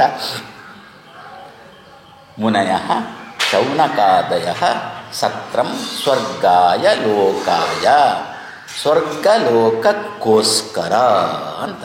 ನಮಗೆ ತಟ್ಟನೆ ಸ್ವರ್ಗ ಅಂದರೆ ಇಂದ್ರನ ಮನೆ ಅಲ್ಲ. ಯಾಕೆ? ಸ್ವರ್ಗ ಆ ಶಬ್ದವನ್ನು ಬಿಡಿಸೋಣ. ಸ್ವಹ ಗಮಯತೀತಿ ಸ್ವರ್ಗ. ಸ್ವಹ ಅಂದರೆ ಏನರ್ಥ? ಸ್ವತಂತ್ರನನ್ನು, ಗಮಯತಿ ಚೆನ್ನಾಗಿ ತಿಳಿಸಿಕೊಡುತ್ತೆ ಯಾವುದು, ಅದನ್ನು ಸ್ವರ್ಗ ಅಂತ ಕರೆದು. ಎಲ್ಲಿ ಯಾವ ಜಾಗ ತಿಳಿಸಿಕೊಡುತ್ತೆ? ಇಂದ್ರನ ಮನೆ ತಿಳಿಸಿಕೊಡೋ ಅಲ್ಲ. ಭಗವಂತನ ಸ್ವಾತಂತ್ರ್ಯವನ್ನು ಇಂದ್ರನ ಮನೆ ನಮಗೆ ಚೆನ್ನಾಗಿ ತಿಳಿಸಿಕೊಡೋ ಅಲ್ಲ. ಯಾವುದು ತಿಳಿಸಿಕೊಡುತ್ತೆ? ಭಗವಂತನ ಮನೆ ತಿಳಿಸಿಕೊಡುತ್ತೆ. ಆದ್ದರಿಂದ ಸ್ವರ್ಗ ಅಂದರೆ ಭಗವಂತನ ಮನೆ. ಮತ್ತೊಂದು ಸ್ವರ್ಗ ಅಂದರೆ ಇನ್ನೊಂದು ಏನು? ನಾವು ಎಷ್ಟೋ ಸಂದರ್ಭದಲ್ಲಿ ನಮಗೆ ಸ್ವಾತಂತ್ರ್ಯ ತಿಳ್ಕೊಂಡಿರ್ತೇವೆ. ಕರಿಷ್ಯೆ, ನಾನೇ ಮಾಡಿದ್ದೆ, ನಾನು ಮಾಡ್ತೇನೆ, ನಾನು ಹೋಗ್ತೇನೆ, ನಾನು ಕೊಡ್ತೇನೆ ಅಂತ ಹೇಳುವಾಗ ನಮಗೆ ಅದಕ್ಕೆ ಸರಿಯಾಗಿ ಕೆಲವರು ದತ್ತ ಸ್ವಾತಂತ್ರ್ಯ ಅಂತ ಒಂದು ಹೇಳುವುದು ಉಂಟು. ಸ್ವಲ್ಪ ದೇವರು ಸ್ವಾತಂತ್ರ್ಯ ಕೊಟ್ಟ ನಮಗೆ ಅಂತ ಹೇಳಿಕೊಂಡು ನಾವು ಚಾಪೆ ಅಡಿದು ಸುಡುವವರಾದರೆ ದೇವರು ರಂಗೋಲಿ ಅಡಿದು ಸುಡುವವ. ಯಾಕೆ ಗೊತ್ತಾ? ಸ್ವಲ್ಪ ಸ್ವಾತಂತ್ರ್ಯವನ್ನು ನಮಗೆ ಕೊಟ್ಟ ಅಂತಂದರೆ ಇದೇ ಸಂದರ್ಭ ಅಂತೇವೆ, ಇನ್ನು ನಾನು ಯಾವಾಗಲೂ ಸ್ವತಂತ್ರ ಅಂತಂದು ಬಿಡ್ತೇವೆ. ದೇವರು ಮತ್ತೇನು ಮಾಡಲಿಕ್ಕೂ ಇಲ್ಲ. ಅದಕ್ಕೆ ದೇವರು ಎಲ್ಲ ಕೊಡ್ತಾನೆ. ತನ್ನಲ್ಲಿದ್ದಂಥ ಸ್ವಾತಂತ್ರ್ಯ ಒಂದು ತನಗಿದ್ದಂಥ ಸ್ವಾತಂತ್ರ್ಯಕ್ಕೆ ಸದೃಶವಾದ ಸ್ವಾತಂತ್ರ್ಯವನ್ನು ಕೊಡೋಲ್ಲ. ಜ್ಞಾನಾನಂದಾದಿಗಳನ್ನಾದರೆ ತನ್ನಲ್ಲಿದ್ದಂಥ ಜ್ಞಾನಾನಂದಕ್ಕೆ ಸದೃಶವಾದನ್ನು ಕೊಡ್ತಾನೆ, ಸ್ವಾತಂತ್ರ್ಯವನ್ನು ಸುತರಾಮ್ ಕೊಡೋಲ್ಲ. ಆದರೂ ಕೊಡದಿರುವಾಗಲೇ ನಾನು ಸ್ವತಂತ್ರ ಅಂತ ಹೇಳಿಕೊಂಡ್ರೆ ಇನ್ನು ಅಕಸ್ಮಾತ್ ಕೊಟ್ಟು ಬಿಟ್ಟ ಅಂತಂದರೆ ಅಷ್ಟು ಮೂರ್ಖನ ದೇವರು ಕೊಡಲಿಕ್ಕೆ. ಆದರೂ ಕೂಡ ನಾವು ತಿಳ್ಕೊಳ್ತೇವಲ್ಲ, ಈ ಜ್ಞಾನ ನಾನು ಸ್ವತಂತ್ರ ಎನ್ನುವ ಜ್ಞಾನ ಗಮನ ಎಲ್ಲಿ ಬರುತ್ತೆ? ಇಂದ್ರನ ಲೋಕದಲ್ಲಿ ನಮಗೆ ಬರುತ್ತೆ. ಎಲ್ಲಿ ಬರುವುದಿಲ್ಲ, ಭಗವಂತನ ಲೋಕದಲ್ಲಿ ಬರೋಲ್ಲ. ಆದ್ದರಿಂದ ಸ್ವರ್ಗ ಅಂದರೆ ಭಗವಂತನ ಲೋಕ. ಇಂದ್ರನ ಲೋಕದಲ್ಲಿ ಏನಾದರೂ ನಾನು ಸ್ವತಂತ್ರ ಅಂತ ಬರುವುದಿದ್ರೆ ಅದನ್ನು ಗಮಯತಿ ಆ ಲೋಕ, ಭಗವಂತನ ಲೋಕ. ಆದ್ದರಿಂದ ನಿಜವಾಗಿ ಸ್ವರ್ಗ ಭಗವಂತ ಲೋಕ. ಇಂದ್ರ ಲೋಕದಲ್ಲಿ ನಮಗಿದ್ದಂಥ ಸ್ವಾತಂತ್ರ್ಯದ ಗಮಯತಿ ಇಲ್ಲವೋ? ಇಲ್ಲ. ಯಾಕೆ? ಸ್ವಯಂ ಇಂದ್ರನೇ ತಾನು ಸ್ವತಂತ್ರ ಅಂತ ತಿಳ್ಕೊಂಡವ. ಯಾವಾಗ? ಗೋವರ್ಧನ ಬೆಟ್ಟ ಉದ್ಧರಣೆಯ ಸಂದರ್ಭದಲ್ಲಿ ಏನು ಮಾಡಿದ ಕೃಷ್ಣ? ಏನು ಮಾಡಿದ? ಪ್ರಕೃತಿ ಪೂಜೆ ಮಾಡಬೇಕು ಅಂತಂದ. ಕೃಷ್ಣನೇ ಆರಂಭ ಮಾಡಿದ್ದು ಪ್ರಕೃತಿ ಪೂಜೆ ಮಾಡಲಿಕ್ಕೆ. ಇಲ್ಲ ನಾವೆಲ್ಲ ಪ್ರತಿಮೆಯಲ್ಲೇ ಪೂಜೆ ಮಾಡುವವರು. ಪ್ರತಿಮೆಯಲ್ಲಿ ಪೂಜೆ ಮಾಡೋದಕ್ಕೋಸ್ಕರ ಯುದ್ಧಬದ್ಧ ಪ್ರಕೃತಿಯನ್ನು ಬೇಕಾದರೂ ಕಡಿಯುವವರು ನಾವು. ಪ್ರತಿಮೆಯಲ್ಲಿ ಪೂಜೆ ಮಾಡಬೇಕು ಅಂಥೇಳಿ ಆವಾಗ ಇಂಥ ಸಂದರ್ಭದಲ್ಲಿ ಕೃಷ್ಣ ಸಮಾಜಕ್ಕೆ ತೋರಿಸಿಕೊಟ್ಟ ಪ್ರಕೃತಿ ಅದನ್ನೇ ಕಾಣುತ್ತೆ. ವೇದವ್ಯಾಸರು ಹೇಳಿದ್ದು ಪ್ರಕೃತಿಶ್ಚ ಪ್ರತಿಜ್ಞಾ ದೃಷ್ಟಾಂತ ಅನುಪರೋಧಾತ್ ಅಂತ ಒಂದು ಸೂತ್ರ ವೇದವ್ಯಾಸದೇವರದ್ದು. ಪ್ರಕೃತಿಯೂ ಕೂಡ ಭಗವಂತನೇ. ಅಂದರೆ ಪ್ರಕೃತಿಗೂ ಗೌರವ ಕೊಡು ನೀನು, ಪ್ರಕೃತಿಯನ್ನು ಇನ್ನೂ ಬೇಕಾ? ಎಷ್ಟೋ ಸಂದರ್ಭದಲ್ಲಿ ನಮಗೆ ಏನಿರುತ್ತೆ ಅಂತಂದರೆ, ನಮ್ಮ ಮನೆಯಲ್ಲಿ ನಾನು ಹೇಳಿದ್ದಂತೆ ಎಲ್ಲರೂ ಕೇಳಬೇಕು ಇವನದ್ದು. ಯಾಕೆ? ನಾನು ವಯಸ್ಸಿನಲ್ಲಿ ಹಿರಿಯವ, ಅಷ್ಟೇ, ಬದ್ದು ಬಿಟ್ಟರೆ ಮತ್ತೇನಿಲ್ಲ. ನಾನು ವಯಸ್ಸಿನಲ್ಲಿ ದೊಡ್ಡವ, ಆದ್ದರಿಂದ ನಾನು ಹೇಳಿದಂತೆ ಎಲ್ಲರೂ ಕೇಳಬೇಕು. ಕೃಷ್ಣ ಅಂದ ಹಾಗಿಲ್ಲ. ಪ್ರಕೃತಿಶ್ಚ, ಪ್ರಕೃತಿಯನ್ನು ಆರಾಧನೆ ಮಾಡು, ಅವಳ ಮಾತಿಗೂ ಬೆಲೆ ಕೊಡು. ಅವಳಲ್ಲಿ ಕೂಡ ಏನಾದರೂ ಒಂದು ಒಳ್ಳೆಯ ಹೊಸತನ ಇದ್ದೀತು. ಆದ್ದರಿಂದ ಅವಳು ಬಿಡು. ಮಕ್ಕಳು ಹೇಳುವುದನ್ನು ಕೂಡ ತಿಳ್ಕೊಳ್ಳತಕ್ಕ ಸರ್ವತಃ ಸಾರಂ ಆದದ್ಯ ಅಶ್ಮಭ್ಯೈವ ಕಾಂಚನ. ಎಲ್ಲ ಕಡೆಯಿಂದ ಕೂಡ ಸಾರವನ್ನು ತಗೊಳ್ಬೇಕಂತೆ. ಅವಳು ಯಾರು ಏನು ಹೇಳ್ತಾರೆ ನಿನಗೇನು ಗೊತ್ತು ಅಂತ ಮೊದಲೇ ತಿರಸ್ಕಾರ ಮಾಡುವುದಲ್ಲ. ಹೇಳಿದ್ದನ್ನೆಲ್ಲ ಕೇಳಿಸ್ಕೊಂಡು ಅಲ್ಲಿ ಏನಾದರೂ ಸಾರ ಇರ್ಬೋದು, ಅದನ್ನು ತಗೊಳ್ಬೇಕು. ಹೇಗಂತೆ? ಯಾವ ರೀತಿಯಲ್ಲಿ? ಇದು ಬೆಟ್ಟ, ಇದರಲ್ಲಿ ಕಲ್ಲು ಮಣ್ಣು ಅಷ್ಟೇ ಇರುವುದು, ಮತ್ತೇನುಂಟು? ತಿರಸ್ಕಾರ ಮಾಡಬೇಡ.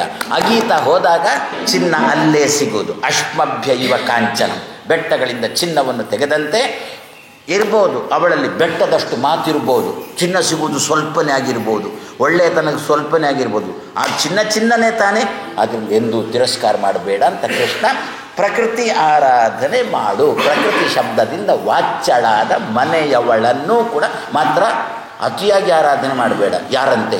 ನಿಮ್ಮ ರಾಮಕೃಷ್ಣ ಪರಮಹಂಸನಂತೆ. ತನ್ನ ಪತ್ನಿ ಆರಾಧಕನಾಗಿದ್ದ ರಾಮಕೃಷ್ಣ ಪರಮಹಂಸ. ಆ ರೀತಿಯಲ್ಲೆಲ್ಲ ಕ್ರಮ ಪ್ರಕಾರ ಗಂಧ, ಅಕ್ಷತೆ, ಅರ್ಚನೆ, ಧೂಪ, ದೀಪ, ಮುಸುಳಿಗೆ ಧೂಪ ಅದೆಲ್ಲ ಏನು ಮಾಡಲಿಕ್ಕೆ ಹೋಗಬೇಡ.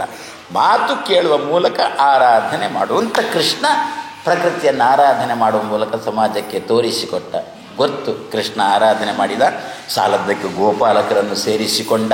ಎಲ್ಲ ಭಕ್ಷ್ಯ ಭೋಜ್ಯಗಳನ್ನೆಲ್ಲ ಅದರ ಮುಂದೆ ಇಟ್ಟರು. ಕೃಷ್ಣನಿಗೆ ಹಾಗೇ ಹೋಗಿ ತಿನ್ನಲಿಕ್ಕೆ ಒಂಚೂರು ನಾಚಿಗೆ. ಅದಕ್ಕೇನು ಮಾಡಿದ? ಬೆಟ್ಟದೊಳಗೆ ಸೇರಿಕೊಂಡ. ಅದಕ್ಕೆ ಸರಿಯಾಗಿ ಆ ಬ್ರಾಹ್ಮಣರ ಮನೆಯಲ್ಲಿ ಅಡಿಗೆ ಆದದ್ದನ್ನು ತಂದು ಕೊಟ್ಟಿದ್ದರು. ಬ್ರಾಹ್ಮಣ ಪತ್ನಿಯರೆಲ್ಲ, ಪುರೋಹಿತರ ಪತ್ನಿಯರೆಲ್ಲ ಮನೆಯಲ್ಲಿ ಆದಂಥ ಅಡಿಗೆಯನ್ನೆಲ್ಲ ತಂದು ಕೃಷ್ಣನಿಗೆ ಒಪ್ಪಿಸಿದರು. ಕೃಷ್ಣ ಆವಾಗ ರುಚಿ ಹಿಡ್ದ. ಓಹೋ, ಬ್ರಾಹ್ಮಣರ ಅಡಿಗೆ ಹೀಗಿರುತ್ತೆ, ಇನ್ನೂ ಬೇಕಾ? ಚೌಕಿ ಅಡಿಗೆ ಅಂದರೆ ಹೇಗಿರುತ್ತಾ? ಚೌಕಿ ಬೇಕು ಅಂತ ಒದ್ದಾಡಿ ಅದಕ್ಕೆ ಸರಿಯಾಗಿ ನಮಗೊಂದು 4-5 ಸಲ ಹೋದಾಗ ನಮಗೆ ಗೊತ್ತಾಗುತ್ತೆ ಇನ್ನೊಂದು ಬಾಗಿಲು ಉಂಟು ಅಂತ. ಚೌಕಿ ಆ ಬಾಗಿಲಿಂದ ಒಳ ಹೋಗಿ ಚೌಕಿಯಲ್ಲಿ ಊಟ ಮಾಡಿ ಹಿಂದೆ ಬರುವಾಗ ಬೈದುಕೊಂಡು ಬರ್ತೀವಿ. ಒಳ ಹೋಗುವಾಗಲೂ ಬೈದುಕೊಂಡು ಹೋದದ್ದು. ಯಾಕೆ? ಬಿಡೋಲ್ಲ, ಈಗ ಚೌಕಿಗೆ ಬಿಡೋಲ್ಲ ಅಂತ. ಹೋದ್ರಿ, ಕಷ್ಟಪಟ್ಟು ಹೋದ್ರಿ, ಒಂದು ಎಲೆ ಸಿಕ್ಕಿತು, ಕೂತ್ರಿ, ಊಟ ಮಾಡಿದ್ರಿ, ಬರುವಾಗಲೂ ಬೈದುಕೊಂಡೇ ಬಂದ್ರಿ. ಏನು ಅಂತ? ಎಂತಂದ್ರಿ? ಪಾಯಸ ಒಂದು ಬಿಟ್ಟು ಮತ್ತೆಲ್ಲದಕ್ಕೂ ಬೆಲ್ಲ ಹಾಕ್ತಾರೆ. ಅದಕ್ಕೆ ಸರಿಯಾಗಿ ಮತ್ತೊಂದುಂಟು ನಿಮ್ಮಲ್ಲಿ ಏನಂತ, ಇವತ್ತು ಗುಳ್ಳ ಪಾಯಸ ಮಾಡಲಿಲ್ವಾ ಅಂತ. ನಮ್ಮಲ್ಲಿ ಆ ಗುಳ್ಳ ಹುಳಿಗೆ ಸ್ವಲ್ಪ ಬೆಲ್ಲ ಜಾಸ್ತಿ ಹಾಕ್ತಾರೆ. ಹಾಗೆ ಹಾಕಿದ್ರೆ ಅದರಲ್ಲಿ ರುಚಿ. ನಿಮಗೆ ಮಾತ್ರ ನಮ್ಮಲ್ಲಿ ಏನು ಅಂತಂದರೆ ತೆಂಗಿನಕಾಯಿ ಗೊಜ್ಜುಗೆ ಮೆಣಸು ಹಾಕೋದು. ನಮ್ಮ ಉಡುಪಿಯ ತೆಂಗಿನಕಾಯಿ ಗೊಜ್ಜು, ಅದಕ್ಕೆ ಮೆಣಸು. ನಿಮ್ಮದು ಮೆಣಸಿನ ಗೊಜ್ಜು, ಅದಕ್ಕೆ ತೆಂಗಿನಕಾಯಿ ಹಾಕೋದು. ಅಂದರೆ ಖಾರ ಹಾಕ್ಬೇಕು. ಕೃಷ್ಣನಿಗೆ ಅಡಿಗೆ ತಿಂದು ಖುಷಿಯಾಯಿತು. ಆದ್ದರಿಂದ ಗೋಪಾಲರು ತಮ್ಮ ಮನೆಯಲ್ಲಿ ಮಾಡಿದ ಅಡಿಗೆಯನ್ನು ತಾನೇ ತಿನ್ನಬೇಕು. ಅದೇ ಮೊನ್ನೆನೇ ಹೇಳಿದ್ದೆ, ಏನು, ದೇವರು ನಿರೀಕ್ಷೆ ಮಾಡ್ತಾನೆ, ನಮ್ಮಿಂದ ಊಟವನ್ನು ದೇವರು ನಿರೀಕ್ಷೆ ಮಾಡ್ತಾನೆ. ದೇವರಿಗೆ ನಾವು ಕೊಡುವಾಗ ಹಾಗಾದರೆ ಬರೇ ಸಂಸ್ಕೃತ ಮಂತ್ರಗಳನ್ನು ಹೇಳಿಕೊಂಡು ಕೊಡುವಾಗ ಹೇಳೋಣ, ಸಂಸ್ಕೃತ ಮಂತ್ರ ಬೇಡ ಅಂತ ಹೇಳೋಲ್ಲ, ಜೊತೆಯಲ್ಲಿ ಇದೊಂದು ಭಾವುಕತನ ಇರಲಿ. ಏನು ಅಂತ, ಪ್ರತಿಮೆಯಲ್ಲಿದ್ದಂಥ ದೇವರು ನನ್ನಿಂದ ಊಟವನ್ನು ನಿರೀಕ್ಷೆ ಮಾಡ್ತಾನೆ ಅಂತ ಎಣಿಸಿಕೊಂಡು ಕೊಟ್ಟರೆ ಕೊಡತಕ್ಕಂಥ ನಮಗೆ ಒಂದು ಸಹಜವಾದ ಪ್ರೀತಿ ಬರುತ್ತೆ, ಆ ದೇವರ ಮೇಲೆ ಪ್ರೀತಿ ಬರುತ್ತೆ. ನಿಮಗೆ ನಾನು ಅದನ್ನು ಪ್ರತಿ ಸಲ ಹೇಳ್ತೇನೆ, ನಿಮ್ಮಿಂದ ನಾನೇನಾದರೂ ನಿರೀಕ್ಷೆ ಮಾಡಿದರೆ ಕೊಡತಕ್ಕಂಥ ನೀವು ಪ್ರೀತಿಯಿಂದ ಕೊಡೋದಿಲ್ವೋ? ಸ್ವಾಮಿಗಳು ನಮ್ಮ ಹತ್ರ ಕೇಳಿದ್ದಾರೆ, ನಿರೀಕ್ಷೆ ಮಾಡಿ. ಅದೇ ರೀತಿಯಲ್ಲಿ ದೇವರು ನನ್ನ ಹತ್ರ ಕೇಳ್ತಾ ಇದ್ದ. ಅದಕ್ಕೆ ಹಿರಿಯರಂದದ್ದು ಏನು ಅಂತ, ಗಂಟೆ ಆಯಿತಾ ದೇವರು ಕಾಯ್ತಾನೆ, ಊಟ ಬರಲಿಲ್ಲ. ಅದಕ್ಕೆ ಏನಂದರು ಶಾಸ್ತ್ರಕಾರರು, ಕಾಲೇ ಸರ್ವಂ ಸಮಾಚರೇತ್ ಅಂತಂದು. ಖುಷಿ ಬಂದಾಗ ಮಾಡೋದಲ್ಲ, ಕಾಲೇ ಸಂಜೆ ಗಂಟೆ 6 ಆದರೂ ಕೂಡ ಇನ್ನೂ ಹಸ್ತೋದಕನೇ ಆಗುವಲ್ಲ. ಪಾಪ ಹೊಟ್ಟೆ ಕಟ್ಟಿಕೊಂಡು ಕೂತಿರ್ತಾರೆ. ಅದಕ್ಕಂದ್ರು ಮಧ್ಯಾಹ್ನಕ್ಕೆ ಕೊಡು, ನಿನಗೆ ಉಳಿತದೆ. ಹೌದು, ಮಧ್ಯಾಹ್ನದ್ದು ಸಂಜೆದ್ದು ಸೇರಿಸಿ 6 ಗಂಟೆಗೆ ಕೊಟ್ಟರೆ ಉಳಿತದೆ. ಹೌದು, ಯಾಕೆ ಸಾಯಂಕಾಲ ಪುನಃ ಕೊಡಬೇಕಾಗಿಲ್ಲ, ಉಳಿತದೆ. ಹೌದು, ಆದರೆ ಅಷ್ಟರ ತನಕ ಹೊಟ್ಟೆ ಕರಟಿದ್ದಕ್ಕೆ ಕಾಲೇ ಸಂಧ್ಯಾ ವಂದನೆಯನ್ನು ಕೂಡ ಅದಕ್ಕೆ ಕಾಲೇ ಸಮಾಚರಿತ. ಯಾಕೆ, ನಾವು ಕೊಡತಕ್ಕಂಥ ಅರ್ಘ್ಯ, ತರ್ಪಣ, ಕರಿಷ್ಯೆ ಅಂತ ಹೇಳಿಕೊಂಡು ನೀರು ಕೊಡ್ತೇವೆ, ಪ್ರಿಯತ ಅಂತ ಹೇಳಿಕೊಂಡು ನೀರು ಕೊಡ್ತೇವೆ. ಅದನ್ನು ಕುಡಿಯುವುದಕ್ಕೋಸ್ಕರ ಕೃಷ್ಣ ಬಾಯಾರಿಕೆಯಿಂದ ಕಾಯ್ತಾ ಇರುತ್ತಾನೆ. ಬಾಯಾರಿದಾಗ ಕೊಡಬೇಕು ವಿನಃ ನಮ್ಮ ಹತ್ರ ಉಂಟು ಅಂಥೇಳಿ ಖುಷಿ ಬಂದಾಗ ಕೊಡೋದಲ್ಲ. ಕಾಲೇ ಸರ್ವಂ ಸಮಾಚಾರ, ಅದಕ್ಕೋಸ್ಕರ ಹೇಳಿದ. ಹಾಗಾದರೆ ಕೃಷ್ಣ ನಿರೀಕ್ಷೆ ಮಾಡಿದ, ಗೋಪಾಲಕರಿಂದ ಊಟವನ್ನು ನಿರೀಕ್ಷೆ ಮಾಡಿದ. ಗೋಪಾಲಕರು ಬೆಟ್ಟದ ಪುಟ್ಟ ರೂಪದಲ್ಲಿದ್ದರೆ ಇಷ್ಟು ಊಟ ಮಾಡಲಿಕ್ಕೆ ಆಗುವುದಿಲ್ಲ ಅಂತ ಬೆಟ್ಟದ ರೂಪ ತಾಳಿದ. ಅಷ್ಟು ಊಟವನ್ನು ಸುಮ್ಮನೆ ನಿಮ್ಮಂತೆ ಎಲ್ಲ ಹಾಕಿದ್ದನ್ನು ತಿನ್ನೋದಲ್ಲ, ಅದರದ್ದು ಸಾರ ಭಾಗ ಏನುಂಟು ಅಷ್ಟರದ್ದು ಕೂಡ ಸಾರ ಭಾಗವನ್ನು ಕೃಷ್ಣ ಸ್ವೀಕರಿಸಿದ, ಅಸಾರ ಭಾಗವನ್ನು ನಮಗೆ ಬಿಟ್ಟ. ಇಂದ್ರನಿಗೆ ಸಿಟ್ಟು ಬಂತ, ನನಗೆ ದಕ್ಕಬೇಕಾದ್ದನ್ನು ಕೃಷ್ಣ ಕಸಿದುಕೊಂಡ ಅಂತೇಳಿ ನನ್ನ ಸ್ವಾತಂತ್ರ್ಯಕ್ಕೆ ಧಕ್ಕೆ ಬಂತು ಅಂದ. ಧೋ ಅಂತ ಮಳೆಗೆರೆದ, ಮತ್ತೆ ಬಂದು ತಪ್ಪಾಯಿತು ಅಂತಂದ. ಹಾಗಾದರೆ ಯಾವ ಇಂದ್ರನ ಲೋಕದಲ್ಲಿ ತನ್ನಲ್ಲಿದ್ದಂಥ ಸ್ವಾತಂತ್ರ್ಯಕ್ಕೆ ಗಮನ ಇಲ್ಲ, ನಮ್ಮಲ್ಲಿದ್ದಂಥ ಸ್ವಾತಂತ್ರ್ಯ ಬಿಟ್ಟು ಹೋಗೋಲ್ಲ. ಯಾಕೆ, ಯಜಮಾನನಿಗೇನೇ ಸ್ವಾತಂತ್ರ್ಯದ ಬುದ್ಧಿ ಉಂಟು. ಹಾಗಾದರೆ ಯಾವ ಜಾಗಕ್ಕೆ ಹೋದರೆ ನಮ್ಮಲ್ಲಿದ್ದಂಥ ಮನುಷ್ಯ ಲೋಕದಲ್ಲಿರುವಾಗ ನಮ್ಮಲ್ಲಿದ್ದಂಥ ಸ್ವಾತಂತ್ರ್ಯದ ಬುದ್ಧಿ ಗಚ್ಚತಿ ಹೋಗುತ್ತೋ ಅದು, ಅಂದರೆ ಸ್ವಲ್ಪನೂ ಕೂಡ ವಿಪರೀತ ಜ್ಞಾನ ಇಲ್ಲಲ್ಲ. ಜ್ಞಾನ ಇರುವುದು ಸ್ವಲ್ಪವೇ ಆಗಿರ್ಬೋದು ಮೋಕ್ಷದ ನಮಗೆ, ಆದರೆ ಅದು ಎಂದೂ ಕೂಡ ವಿಪರೀತ ಜ್ಞಾನದಿಂದ ಕೂಡಿರುವುದಿಲ್ಲಲ್ಲ. ಹಾಗಾದರೆ ಅಂತಹ ಜಾಗಕ್ಕೆ ಸ್ವರ್ಗ ಅಂತ ಕರೆದರು. ಹಾಗಾದರೆ ಆ ಸ್ವರ್ಗವನ್ನು ಪ್ರತಿ ದಿವಸ ಚಿಂತನೆ ಮಾಡೋಣ ನಾವು. ಎಲ್ಲಿ, ನಮ್ಮ ಮನೆಯಲ್ಲಿರುವಾಗ ಏನಾಗುತ್ತೆ, ನಮ್ಮ ಮನೆಯೇ ಸ್ವರ್ಗ ಆಗುತ್ತೆ. ಅಂದರೆ ಯಾವುದೇ ಪ್ರಸಂಗದಲ್ಲಿ ನಾನು ಹೇಳ್ತೇನೆ ನೀನು ಮಾಡು, ಇಂಥದ್ದು ಬರೋಲ್ಲ, ಮತ್ತು ನೀನು ಹೇಳು ನಾನು ಕೇಳ್ತೇನೆ, ಆವಾಗ ಏನಾಗುತ್ತೆ, ಅಸ್ವಾತಂತ್ರ್ಯ ಅಲ್ವೋ. ಆವಾಗ ಏನಾಗುತ್ತೆ, ಮನೆಯಲ್ಲಿ ಸ್ವರ್ಗ, ಮನೆ ಸ್ವರ್ಗನೇ. ಇಲ್ಲದಿದ್ದರೆ ಪ್ರತಿ ಸಲನೂ ಇವನೇ ಹೇಳೋರು ಅಥವಾ ಅವಳದ್ದೇ ಕುದುರೆ ಸವಾರಿ ಅಂತಾದರೆ ಅಲ್ಲಿ ವೈಮನಸ್ಯ ಆರಂಭ ಆಗಿಯೇ ಆಗುತ್ತೆ. ಅದಕ್ಕೋಸ್ಕರ ಅಂದರು. ಹಾಗಾದರೆ ಯಾವ ಸ್ವರ್ಗವನ್ನು, ಇಂದ್ರಲೋಕದ ಸ್ವರ್ಗವನ್ನು ನಾವು ಪ್ರತಿ ದಿವಸ ಚಿಂತನೆ ಮಾಡುವುದಲ್ಲ, ಭಗವಂತನ ಲೋಕವೆಂಬ ಸ್ವರ್ಗವನ್ನು ಪ್ರತಿ ದಿವಸ ಚಿಂತನೆ ಮಾಡಿದರೆ ನಮಗೆ ವಿಪರೀತ ಜ್ಞಾನ, ನನ್ನಲ್ಲಿ ಸ್ವಾತಂತ್ರ್ಯ, ನಾನು ದೊಡ್ಡವ ಎನ್ನತಕ್ಕಂಥದ್ದು ನಮ್ಮಿಂದ ದೂರ ಆಗುತ್ತೆ. ಮನೆಯಲ್ಲಿ ಸಾಮರಸ್ಯ, ಆದ್ದರಿಂದಲೇ ಮೋಕ್ಷದಲ್ಲಿ ಸಾಮರಸ್ಯ. ಯದ್ಯಪಿ ತಾರತಮ್ಯ ಉಂಟು ಮೋಕ್ಷದಲ್ಲಿ, ಆದರೂ ಸಮರಸದಿಂದ ಕೂಡಿದ್ದಾರೆ. ಯಾಕೆ, ನಾನು ಸ್ವತಂತ್ರ, ನಾನು ಹೇಳಿದಂತೆ ಕೇಳಿ, ಆ ಭಾವನೆಯೇ ಅವರಲ್ಲಿಲ್ಲ. ಇಂತಹ ಸ್ವರ್ಗಾಯ ಲೋಕಾಯ ಸಹಸ್ರ ಸಮಂ ಆಸತ ಅಂತ ಹೇಳಿಕೊಂಡು 1000 ವರ್ಷಗಳ ಕಾಲ ಈ ಯಾಗವನ್ನು ಮಾಡಿದರು. ಯಾಕೆ, 1000ದ ಜೀವನ ತಮಗೆ ಬರುವುದಕ್ಕೋಸ್ಕರ 1000 ವರ್ಷ ಕಾಲ ಯಾಗ ಮಾಡಿದ್ರು ಅಂತ ಹೇಳಿಕೊಂಡು, ಅಂಥ ಸ್ಥಳದಲ್ಲಿ ಭಾಗವತದ ಪ್ರವಚನ. ಹಾಗಾದರೆ ಇಂತಹ ಋಷಿಗಳಿರುವಾಗ, ಇಂತಹ ಯಜ್ಞ ನಡೀತಾ ಇರುವಾಗ, ಇಂತಹ ಬುದ್ಧಿಯಿಂದ ಆ ಫಲ ಈ ಫಲ ಅಲ್ಲ, ಸ್ವರ್ಗಲೋಕಾಯ ಭಗವಂತನ ಲೋಕಕ್ಕೋಸ್ಕರ ಅಂದರೆ ಭಗವಂತನಿಗೋಸ್ಕರ ಮಾಡ್ತಾ ಇದ್ದಾರೆ.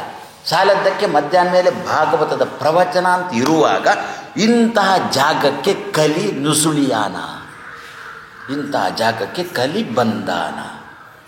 ಆದ್ದರಿಂದ ಹಿರಿಯರಂದರು ಬೇರೆ ಯಾವ ಜಾಗಕ್ಕೆ ಬೇಕಾದರೂ ಅಂದರೆ ದೇವರ ಜಾಗಕ್ಕೇನೆ ಕಲಿ ಬಂದಾನು. ದೇವರ ಭಕ್ತರಿರುವ ಜಾಗಕ್ಕೆ ಕಲಿ ಬರೋಲ್ಲ, ಭೀಮಸೇನಿರುವ ಜಾಗಕ್ಕೆ ಕಲಿ ಬರೋಲ್ಲ, ದೇವರಿರುವ ಜಾಗಕ್ಕೆ ಕಲಿ ಬರ್ತಾನೆ. ಯಾವುದಿರೋದು ದೇವರಿರುವ ಜಾಗಕ್ಕೆ ಕಲಿ ಬಂದದ್ದು? ಮತ್ತೆ ಯಾವುದು? ಶಾಲಿಗ್ರಾಮ. ಬೆಳಿಗ್ಗೆದ್ದು ಮೊದಲು ಮಾಡುವುದೇ ಭೀಮಸೇನ ಮಹಾಬಾಹೋ ಗದಯಾಪೋಥನಂ ಕುರು ಸಾಲಿಗ್ರಾಮ ಶಿಲಾಯಾಂತು ನಿತ್ಯಂ ಸನ್ನಿಹಿತ ಹರಿಹಿ ಕಲಿಹಿ. ಇಬ್ಬರು ಜೊತೆಯಲ್ಲೇ ಹರಿಹಿ ಕಲಿಹಿ ಭೀಮಸೇನ. ಹಾಗಾದರೆ ಏನಾಯಿತು? ದೇವರ ಮನೆಯಲ್ಲಿ ಬೇಕಾದರೆ ಕಲಿ ಇರ್ತಾನೆ. ನೋಡೋಣ ಎಲ್ಲಿಯಾದರೂ ಕೂಡ ಭೀಮಸೇನ ಇದ್ದಲ್ಲಿ ಭೀಮಸೇನ ಕಲಿಯನ್ನು ಓಡಿಸು ಹೇಳಿದ್ದುಂಟ? ಇಲ್ಲ. ಭೀಮ ಇದ್ದಲ್ಲಿ ಕಲಿ ಬರುವುದೇ ಇಲ್ಲ ಅಂತ, ಭೀಮಸೇನ ತಂಟೆಗೆ ಬರುವುದಿಲ್ಲ ಅಂತೆ ಕಲಿ. ಹಾಗಾದರೆ ಇದು ಯಾರ ಜಾಗ? ಭಗವದ್ಭಕ್ತರ ಜಾಗ. ದೇವರು ತನ್ನನ್ನು ಬೇಕಾದರೂ ಬಿಟ್ಟಾನು, ತನ್ನ ಭಕ್ತರನ್ನು ಸುತರಾಂ ಭಗವಂತ ಬಿಡೋಲ್ಲ. ಆದ್ದರಿಂದ ಇಂತಹ ಜಾಗಕ್ಕೆ ಕಲಿ ಪ್ರವೇಶ ಎನ್ನುವುದು ಸುತರಾಂ ಆಗೋಲ್ಲ. ಆ ದೃಷ್ಟಿಯಿಂದಲೇ ಚಕ್ರ ಇಲ್ಲಿ ಬಂದು ಬಿದ್ದದ್ದು. ಋಷಿಗಳು ಇಂತಹ ಜಾಗವನ್ನು ಆರಿಸಿದ್ದು. ಇಂತಹ ಜಾಗದಲ್ಲಿ ಏನು ಭಾಗವತ ನಡೀತಾ ಇದೆ. ಈ ಭಾಗವತ ಏನು?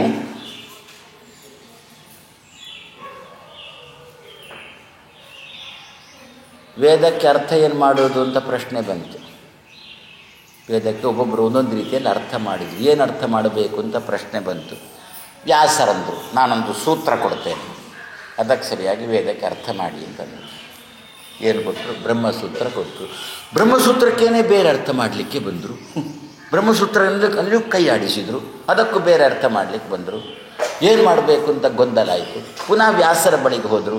ನೀವೇನೋ ಸೂತ್ರ ಕೊಟ್ಟಿದ್ದೀರಿ, ಅದಕ್ಕೂ ಬೇರೆ ಅರ್ಥ. ಯಾಕೆಂದರೆ ನಮ್ಮಲ್ಲಿ ಆಚಾರ್ಯ ಅಂತ ಆಗಬೇಕಾದ್ರೆ, ಆಚಾರ್ಯ ಪಟ್ಟದಲ್ಲಿ ಒಬ್ಬ ಕೂಡಬೇಕು ಅಂತಾದರೆ ಅವನಲ್ಲಿ 3 ಗುಣ ಇರಬೇಕಂತೆ. ಪ್ರಸ್ಥಾನತ್ರಯಕ್ಕೆ ವ್ಯಾಖ್ಯಾನ ಮಾಡಬೇಕು ಅಂತ. ಒಂದು ಸೂತ್ರ ಪ್ರಸ್ಥಾನ, ಉಪನಿಷತ್ ಪ್ರಸ್ಥಾನ, ಗೀತಾ ಪ್ರಸ್ಥಾನ ಅಂತ 3 ಪ್ರಸ್ಥಾನ ಅಂತ ಕರೀತಾರೆ. ಇದಕ್ಕೆ ವ್ಯಾಖ್ಯಾನ ಮಾಡಿದರೆ ಮಾತ್ರ ಅವ ಆಚಾರ್ಯ ಪಟ್ಟದಲ್ಲಿ ಕೂಡ್ತಾನೆ. ಆದ್ದರಿಂದ ಏನು ಮಾಡಿದರು? ಸೂತ್ರಕ್ಕೂ ವ್ಯಾಖ್ಯಾನ ಬರೆದು, ಉಪನಿಷತ್ತಿಗೂ ಬರೆದು. ಸೂತ್ರಕ್ಕೆ ವ್ಯಾಖ್ಯಾನ ಬರುವಾಗ ಏನು ಬರೆದ್ರು? ಅಲ್ಲಿದ್ದದ್ದನ್ನು ತಲೆಗೆ ತಗೊಳ್ಳಿಲ್ಲ, ತಲೆಯಲ್ಲಿದ್ದದನ್ನು ತುಂಬಿಸಿದರು. ಅಂತೇಳಿಕೊಂಡು ಪುನಃ ವ್ಯಾಸರ ಬಳಿಗೆ ಓಡಿದರು. ನೀವು ಕೊಟ್ಟ ಸೂತ್ರಕ್ಕೇನೆ ಬೇರೆ ಬೇರೆ ಅರ್ಥ ಮಾಡ್ತಾ ಇದ್ದ, ಹೌದಾ? ಆದರೆ ಸೂತ್ರಕ್ಕೆ ಹೀಗೆ ಅರ್ಥ ಮಾಡುವಂಥ ಭಾಗವತ ಕೊಟ್ಟರು. ಅರ್ಥೋಯಂ ಬ್ರಹ್ಮಸೂತ್ರಾಣಾಂ. ಬ್ರಹ್ಮಸೂತ್ರಗಳಿಗೆ ಇದೇನು ಹೇಳುತ್ತೆ?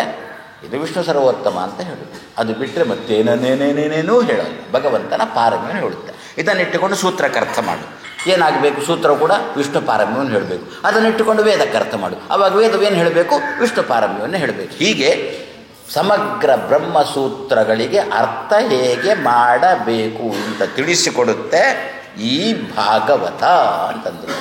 ಮತ್ತೇನು ಹೇಳಿದರು? ಪುನಃ ಈ ಭಾಗವತದ ಬಗ್ಗೆ ಪುರಾಣಾನಾಂ ಸಾರರೂಪ ಅಂತ ಎಲ್ಲ 17 ಪುರಾಣಗಳನ್ನು ಹಿಂಡಿ ಮಾಡಿದ್ದು ಭಾಗವತ. ಸಾರ ರೂಪ ಅಂತ ಇದೇ.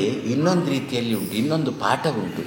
ಪುರಾಣಾನಾಂ ಸಾಮರೂಪ ಅಂತೇಳಿ. ಸಾರ ರೂಪ ಅಂತ ಒಂದು, ಸಾಮರೂಪ ಅಂತ ಒಂದು. ಅಂದರೆ ಸಾಮರೂಪ ಅಂದರೆ ವೇದಗಳಲ್ಲಿ ಸಾಮವೇದ ಪ್ರಸಿದ್ಧವ. ವೇದಗಳಲ್ಲಿ ಯಜ್ಞಾನಾಂ ಜಪಯಜ್ಞೋಸ್ಮಿ, ದೈತ್ಯಾನಾಂ ಪ್ರಹ್ಲಾದ, ವೃಕ್ಷಾಣಾಂ ಅಶ್ವತ್ಥ, ವೇದಾನಾಂ ಸಾಮವೇದ. ಏನರ್ಥ? ವೇದಗಳಲ್ಲಿ ಸಾಮವೇದಕ್ಕೆ ಮಹತ್ವ ಅಲ್ವೋ? ಅದೇ ರೀತಿಯಲ್ಲಿ ಪುರಾಣಾನಾಂ ಸಾಮರೂಪ. 18 ಪುರಾಣಗಳಲ್ಲಿ ಇದು ಸೇರಿಸಿ 18 ಪುರಾಣ ಅಲ್ವೋ? ಅದರಲ್ಲಿ ಇದು ಸಾಮವೇದದ ಸ್ಥಾನದಲ್ಲಿ ಉಂಟು. ಯಾವುದು? ಭಾಗವತ. ಅಂದರೆ ಏನರ್ಥ? ಅಷ್ಟೂ ಶ್ರೇಷ್ಠ ಅಂತ ಅರ್ಥ. ಇದನ್ನು ಮಾತ್ರ ಒಬ್ಬರು ಯಾರು ಹೇಳಿದ್ದಿದು? ಮಾಧ್ವರು ಹೇಳಿದ್ದಲ್ಲ, ಯಾರೋ ಒಬ್ಬರು ಮಾಯಾವಾದಿಗಳು ಹೇಳಿದ್ದು, ಮಾಯಾವಾದ ಪರಂಪರೆಯಲ್ಲಿ ಬಂದವರು ಹೇಳಿದ್ದು, ಪುರಾಣಾನಾಂ ಸಾಮರೂಪ ಅಂತ. ಅದನ್ನು ಯಾರೋ ಇದು ಸರಿ ಇಲ್ಲ ಅಂತ ಬರೆದ್ರು. ಯಾಕೆ ಸರಿ ಇಲ್ಲ? ಯಾರು ಏನು ಹೇಳಿದರೂ ಕೂಡ ಅದರಲ್ಲಿ ಸಾರ ಭಾಗವನ್ನು ತೆಕ್ಕೊಳ್ಳುವುದಕ್ಕೆ ಅಡ್ಡಿ ಇಲ್ಲ. ನಿಜವಾಗಿಯೂ ಕೂಡ ನಾವು ಭಾಗವತವನ್ನು ಏನು ಹೇಳ್ತೇವೆ? ಪುರಾಣ ರಾಜ ಅಂತ ಹೇಳ್ತೇವೋ ಇಲ್ವೋ ಭಾಗವತವನ್ನು? ಅಂದರೆ ಏನರ್ಥ? ಅಷ್ಟು ಪುರಾಣಗಳಲ್ಲಿ ಸಾರ ಅಂತ ಅರ್ಥ ತಾನೆ, ಅಷ್ಟು ಪುರಾಣಗಳಲ್ಲಿ ಶ್ರೇಷ್ಠ ಅಂತ ಅರ್ಥ ತಾನೆ. ಆದ್ದರಿಂದ ಪುರಾಣನ ಸಾಮರೂಪ, ಪುರಾಣ ವೇದದಲ್ಲಿ ಸಾಮವೇದ ಇದ್ದಂತೆ ಪುರಾಣಗಳಲ್ಲಿ ಇದು ಸಾಮವೇದದಂತೆ ಇದೆ ಅಂಥೇಳಿ ಭಾಗವತಕ್ಕೆ ಅಷ್ಟು ಮಹತ್ವವನ್ನು ಶಾಸ್ತ್ರಕಾರರು ಕೊಟ್ಟಿದ್ದಾರೆ. ಇಂತಹ ಭಾಗವತವನ್ನು ನಮ್ಮ ಪರೀಕ್ಷಿತ್ ರಾಜರು ಶುಕಾಚಾರ್ಯರಿಂದ ತಾನು ಹೇಳಿದ್ರು. ಪರೀಕ್ಷಿತ್ ರಾಜ ಕೇಳಿದ ಕೃಷ್ಣ ಕಥೆ ಅಂದಾಗ ವೇದವ್ಯಾಸ ದೇವರು ಶುಕಾಚಾರ್ಯರಂತಾರೆ, ಭಾಗವತದ ಮೊದಲನ ಶ್ಲೋಕದಲ್ಲೇ ನಿನಗೆ ಸ್ವಲ್ಪ ಒಂದು ಸೂಚನೆ ಮಾಡಿದ್ದೇನೆ ಕೃಷ್ಣ ಕಥೆಯ ಬಗ್ಗೆ. ಅದನ್ನು ವಿಸ್ತಾರ ಮಾಡಿ 10ನೇ ಸ್ಕಂದದಲ್ಲಿ ಹೇಳ್ತೇನೆ. ಅಲ್ಲಿ ಅದನ್ನು ಹೇಳ್ತೇ ಮರೀಲಿಲ್ಲ, ನಾನು ಕೃಷ್ಣ ಕಥೆಯನ್ನು ಮರೀಲಿಲ್ಲ, ಹೇಳ್ತೇನೆ. ಎಲ್ಲಿಂಟು ಮೊದಲೇ ಸೂಚನೆ ಮಾಡಿದ್ದೇನೆ. ಎಲ್ಲಿ? ಜನ್ಮಾದ್ಯಸ್ಯ ಯತಃ ಎನ್ನುವ ಶ್ಲೋಕದಲ್ಲೇ ಸೂಚನೆ ಮಾಡಿದ್ದೇನೆ ಅಂತಂದರು. ಹೇಗೆ? ಆದ್ಯಸ್ಯ ಜನ್ಮ ಯತಃ ತಂ ಪರಂ ಧೀಮಹಿ. ಆದ್ಯಸ್ಯ ನಮಗೆಲ್ಲರಿಗೂ ಕೂಡ ಮೊದಲಿಗ, ಇಡೀ ಚೇತನ ರಾಶಿಗೇನೆ ಮೊದಲಿಗ ಯಾರು? ಭಗವಂತ ನಾರಾಯಣ. ಅವನನ್ನು ಬಿಟ್ಟರೆ ತಾನೆ ಮತ್ತೆ ಲಕ್ಷ್ಮಿ ಮತ್ತೆ ಬ್ರಹ್ಮ ಅಂತ ಬರುವುದು. ನಿಜವಾಗಿ ಸಮಸ್ತ ಚೇತನ ರಾಶಿಗಳಿಗೆ ಮೊದಲಿನ ಸ್ಥಾನದಲ್ಲಿ ಇರುವವ ಭಗವಂತ. ಅಂತಹ ಆದ್ಯಸ್ಯ ಮೊದಲಿಗನಾಗಿರತಕ್ಕಂತಹ ಭಗವಂತನ ಜನ್ಮ ಯತಃ ಎಲ್ಲಿ ಆಯಿತೋ, ಯಾವ ಮಧುರೆಯಲ್ಲಿ ಆಯಿತೋ ಅಂತಹ ಮಧುರೆಯನ್ನು ನಾನು ಚಿಂತನೆ ಮಾಡುತ್ತೇನೆ ಎಂದು ವ್ಯಾಸರು. ದೇವರನ್ನು ಕೊಟ್ಟಿರತಕ್ಕಂಥ ಮಧುರೆಗೇನೆ ಅಷ್ಟು ಮಹತ್ವ ಉಂಟು ಅಂತಂದು. ಕೃಷ್ಣನದ್ದು ಏನು? ಜನ್ಮ. ಯಾರು ಹೇಳಿದ್ದು? ವ್ಯಾಸರು ಹೇಳಿದ್ದು. ಆದ್ದರಿಂದ ನಮಗೆ ಧೈರ್ಯ ಬಂತು. ಏನು ಅಂತ? ಕೃಷ್ಣ ಜನ್ಮಾಷ್ಟಮಿ ಅಂತ ಹೇಳಿ. ರಾಮ ಜನ್ಮ ನವಮಿ ಅಂತ ಹೇಳೋಲ್ಲ, ರಾಮ ನವಮಿ ಅಷ್ಟೇ. ಕೃಷ್ಣನಿಗಾಗುವಾಗ ಮಾತ್ರ ಕೃಷ್ಣ ಜನ್ಮಾಷ್ಟಮಿ. ಯದ್ಯಪಿ ಜನ್ಮ ಅಂತ ಯಾರಿಗೆ, ಅವತಾರ ಅಂತ ಯಾರಿಗೆ? ಜನ್ಮ ಅಂತ ನಮಗೆ, ಅವತಾರ ಅಂತ ದೇವರಿಗೆ. ಆದರೆ ಇದು ನಾವು ಕೃಷ್ಣನಿಗೇನೆ ಜನ್ಮ ಅಂತಂತೇವಲ್ಲ. ಯಾರ ಹತ್ರ ನಾನು ಹೇಳಿದೆ ಹೀಗೀಗೆ ಕೃಷ್ಣನಿಗೆ ಜನ್ಮ ಅಂತಂದಾಗ ಅವ ತರಾಟೆಗೆ ತಗೊಂಡ. ದೇವರಿಗೆ ಜನ್ಮನ, ದೇವರಿಗೆ ಅವತಾರ. ನಾನಂದೆ ವ್ಯಾಸರೇ ಹೇಳಿದ್ದಾರಂತ ನಿಂದೇನು ಮಹಾ ಅಂತ ಅಂದ್ಬಿಟ್ಟೆ. ಎಲ್ಲಿ? ಜನ್ಮ ಆದ್ಯಸ್ಯ ಯತಃ. ಆದ್ಯಸ್ಯ ಕೃಷ್ಣಸ್ಯ ಜನ್ಮ ಯತಃ. ಯತ ಅಂದರೆ ಎಲ್ಲಿ, ಅಥವಾ ಯತ ಅಂದರೆ ಯಾರಿಂದ. ಯಾರಿಂದ ಅಂದರೆ ಯಾವ ವಸುದೇವ ದೇವಕಿಯರಿಂದ. ಅಂತಹ ವಸುದೇವ ದೇವಕಿಯರನ್ನು ಧ್ಯಾನ ಮಾಡ್ತೇನೆ ಅಂತ. ಅದಕ್ಕೆ ನಮ್ಮಲ್ಲಿ ಕೃಷ್ಣ ಜನ್ಮಾಷ್ಟಮಿ ಅಲ್ಲ, ಕತೆ ಕೈಲಾಸ ಆಯ್ತಲ್ಲ. ಏನು ಅಂತ ನಾವೀಗ ನಿಮಿಷರು ಅನಿಮಿಷರಾಗಲಿಕ್ಕೆ ಅಂತ ಪ್ರಯತ್ನ ಪಟ್ಟದ್ದು. ಈಗ ನೀವು ಪುನಃ ನಿಮಿಷರಲ್ಲಿಗೆ ತಂದು ಬಿಡ್ತಿರಲ್ಲ. ಕೃಷ್ಣನ ಜನ್ಮ, ಕೃಷ್ಣನ ಜನ್ಮ, ಕೃಷ್ಣನ ಜನ್ಮ ಯಥಾ ಉಪಾಸತೆ ತಥೈವ ಭವತಿ. ಪುನಃ ಹುಟ್ಟಬೇಕು. ಅಯ್ಯೋ ಗ್ರಹಚಾರಣೆ ಅಂದರೆ ಆದರೆ ಹೀಗೆ ಮಾಡೋಣ. ಕೃಷ್ಣ ಜನ್ಮಾಷ್ಟಮಿ ಅಂತಂದರೆ ಕೃಷ್ಣ ಜನ್ಮ ಅಷ್ಟಮಿ ಎಲ್ಲ ಒಟ್ಟೊಟ್ಟಿಗೆ ನುಂಗುವುದಲ್ಲ, ಬೇರೆನೇ ತಿನ್ನಬೇಕು. ಕೃಷ್ಣ ಜನ್ಮ ಅಷ್ಟಮಿ ಅಂತಲ್ಲ, ಅಷ್ಟಮಿ. ಕೃಷ್ಣ ಅಂದರೆ ಕೃಷ್ಣ ಗೊತ್ತಾಯಿತು. ಏನು ಮಾಡಿದ್ದು ಎಷ್ಟು ತನಕ? ಕೃಷ್ಣನ ಜನ್ಮ ಅಂತ ಮಾಡಿದ್ದಲ್ಲ. ಅಲ್ಲ, ಕೃಷ್ಣನಿಂದ ಜನ್ಮ. ಯಾರಿಗೆ? ಮಕ್ಕಳಿಗೆ. ಯಾರಿಂದ? ಅಷ್ಟಮಹಿಷಿಯರಿಂದ. ಅಲ್ಲಿ ಅಷ್ಟ ಅಂತುಂಟು, ಅಷ್ಟಮಹಿಷಿಯರಿಂದ. ಯಾರಿಗೆ ಜನ್ಮ? ಮಕ್ಕಳಿಗೆ. ಮತ್ತೆ ಯಾರಿಗೆ? ಅಷ್ಟೇ ಅಲ್ಲ, ಇದು 8 ಅಂತ ಹೇಳಿಕೊಂಡು ಹೇಳಿದ್ದಷ್ಟೇ, ಇನ್ನೂ ತುಂಬ ಉಂಟು. ಎಷ್ಟುಂಟು? 16,100 ಅಂತೂ ಉಂಟೇ ಉಂಟು. ಅಷ್ಟೇನಾ? ಅಲ್ಲ, ಇನ್ನೂ ಉಂಟು. ಎಷ್ಟು? ಮಧ್ವರೆ ಎಷ್ಟು? ನನಗೂ ಗೊತ್ತಿಲ್ಲ.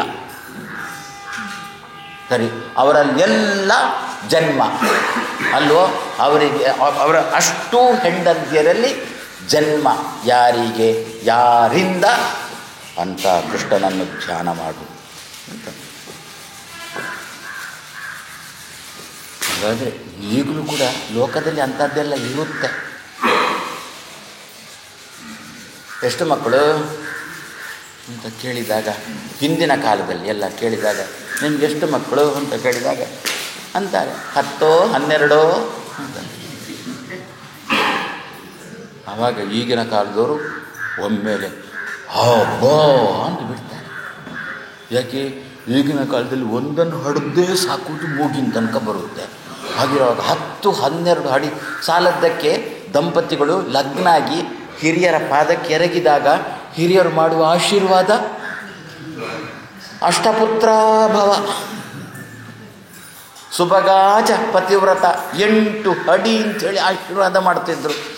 ಆದರೆ ಇವರು ಏನು ಮಾಡ್ತಿದ್ರು ಅಂತಂದರೆ 8 ಅಡಿ ಅಂತೇನು ಹೇಳಲಿಲ್ಲ ಅಂತ ಹೇಳಿಕೊಂಡು ಜಾಸ್ತಿ ಹಡಿಯುತ್ತಾ ಇದ್ರಲ್ವೋ. ಹಾಗಾದರೆ ಲೋಕದಲ್ಲಿ ಜುಜುಬಿ 10 12 ಹಡೆದದ್ದಕ್ಕೇನೆ ನಾವು ಹಬ್ಬ ಅಂತಂತೇವೆ. ಅಲ್ಲಿ 10 ಲಕ್ಷ ಮಕ್ಕಳನ್ನು ಹಡೆದಿರತಕ್ಕಂಥ ಕೃಷ್ಣನನ್ನು ಹಬ್ಬ ಅಂತನ್ನಬೇಕೋ ದೇವರು ಅಂತನ್ನಬೇಕು ಅಂತಂದರು. ಅದಕ್ಕೆ ಭೀಷ್ಮಾಚಾರ್ಯರು ಕೊನೆಯಲ್ಲಿ ಸಹಸ್ರನಾಮ ಕೊನೆ ಮಾಡ್ತಾ ಮಾಡ್ತಾ ಮಾಡ್ತಾ ಹೇಳುವುದೇನು? ದೇವಕೀ ನಂದನ, ನೀನು ದೇವಕಿಗೆ ಒಬ್ಬ ಮಗ. ಯಾಕೆ? ಮೊದಲದ್ದು 6 ಹೋಗಿದೆ ತಾನೆ, 7ನೇದ್ದು ರೋಹಿಣಿಗೆ ಹೋಗಿದೆ ತಾನೆ. ನೀನು ದೇವಕಿಗೆ ಒಬ್ಬ ಮಗ, ದೇವಕೀ ನಂದನ. ಜಗತ್ತಿಗಾಗುವಾಗ ಮಾತ್ರ ಅಷ್ಟು ಜನರಕ್ಕೂ ನೀನೇ ಅಪ್ಪ. ಸ್ರಷ್ಟ ದೇವಕೀ ನಂದನ ಸ್ರಷ್ಟ. ಯಾಕೆ ಮಾರಾಯ ಇಷ್ಟೆಲ್ಲ ನೀನು ಹೆಂಡತಿಯರನ್ನು ಕಟ್ಟಿಕೊಂಡು ಮಕ್ಕಳನ್ನು ಪಡೆದು ಏನು ಮಾಡೋಣ ಹೇಳು? ಇಡೀ ಭೂಮಿಯಲ್ಲಿದ್ದಂಥ ಜೀವರಾಶಿಗಳೆಲ್ಲ ನನ್ನ ಹೆಂಡಂದಿರು ಅಂತೇಳಿ ನನಗೆ ದಾಸರು ಹೇಳಿದ್ದಾರೆ. ಆದ್ದರಿಂದ ಅವರಲ್ಲೆಲ್ಲ ಒಬ್ಬೊಬ್ಬರಿಗೆ ಒಂದೊಂದಂತಾದರೂ ಮಕ್ಕಳು ಕೊಟ್ಟಾಗ ಇಷ್ಟ ಆಯಿತು ಅಂತಲ್ಲ. ದಾಸರು ಎಲ್ಲಿ ಹೇಳಿದ್ದು? ಹೌದು, ಅದು ಏನು ಗಂಡ ಮಾಡಿದ ಪುಣ್ಯದಲ್ಲಿ ಹೆಂಡತಿಗೆ ಸಮಪಾಲು, ಹೆಂಡತಿ ಮಾಡಿದ ಪಾಪದಲ್ಲಿ ಗಂಡನಿಗೆ ಸಮಪಾಲು, ಗಂಡ ಮಾಡಿದ ಪಾಪದಲ್ಲಿ ಹೆಂಡತಿಗಿಲ್ಲ, ಹೆಂಡತಿ ಮಾಡಿದ ಪುಣ್ಯದಲ್ಲಿ ಗಂಡನಿಗಿಲ್ಲ. ದೇವರೇ ನೀ ಗಂಡ ನಾ ಹೆಂಡತಿ. ಹೀಗೆ ಪ್ರತಿಯೊಬ್ಬರೂ ಹೇಳ್ತಾನೆ ಬಂದರು. ಹೆಂಡತಿ ಅಂತಾದಮೇಲೆ ಅವಳಲ್ಲಿ ಸಂತತಿಯನ್ನು ಕೊಡುವುದು ಗಂಡನ ಕೆಲಸ. ಹಾಗೆ ಒಂದೊಂದು ಸಂತತಿ ಅಂತ ಕೊಡುವಾಗಲೂ ಕೂಡ ಭಾರತ ದೇಶದಲ್ಲೇ 149 ಕೋಟಿ ಮಕ್ಕಳಾದವು. ಏನಂದ್ರು ಭೀಷ್ಮಾಚಾರ್ಯರು? ಕ್ಷಿತೀಶಃ ಅಂತಂದರು ಭೀಷ್ಮಾಚಾರ್ಯರು. ಒಂದೊಂದು ಮಾತು ನಮ್ಮ ಪ್ರಶ್ನೆ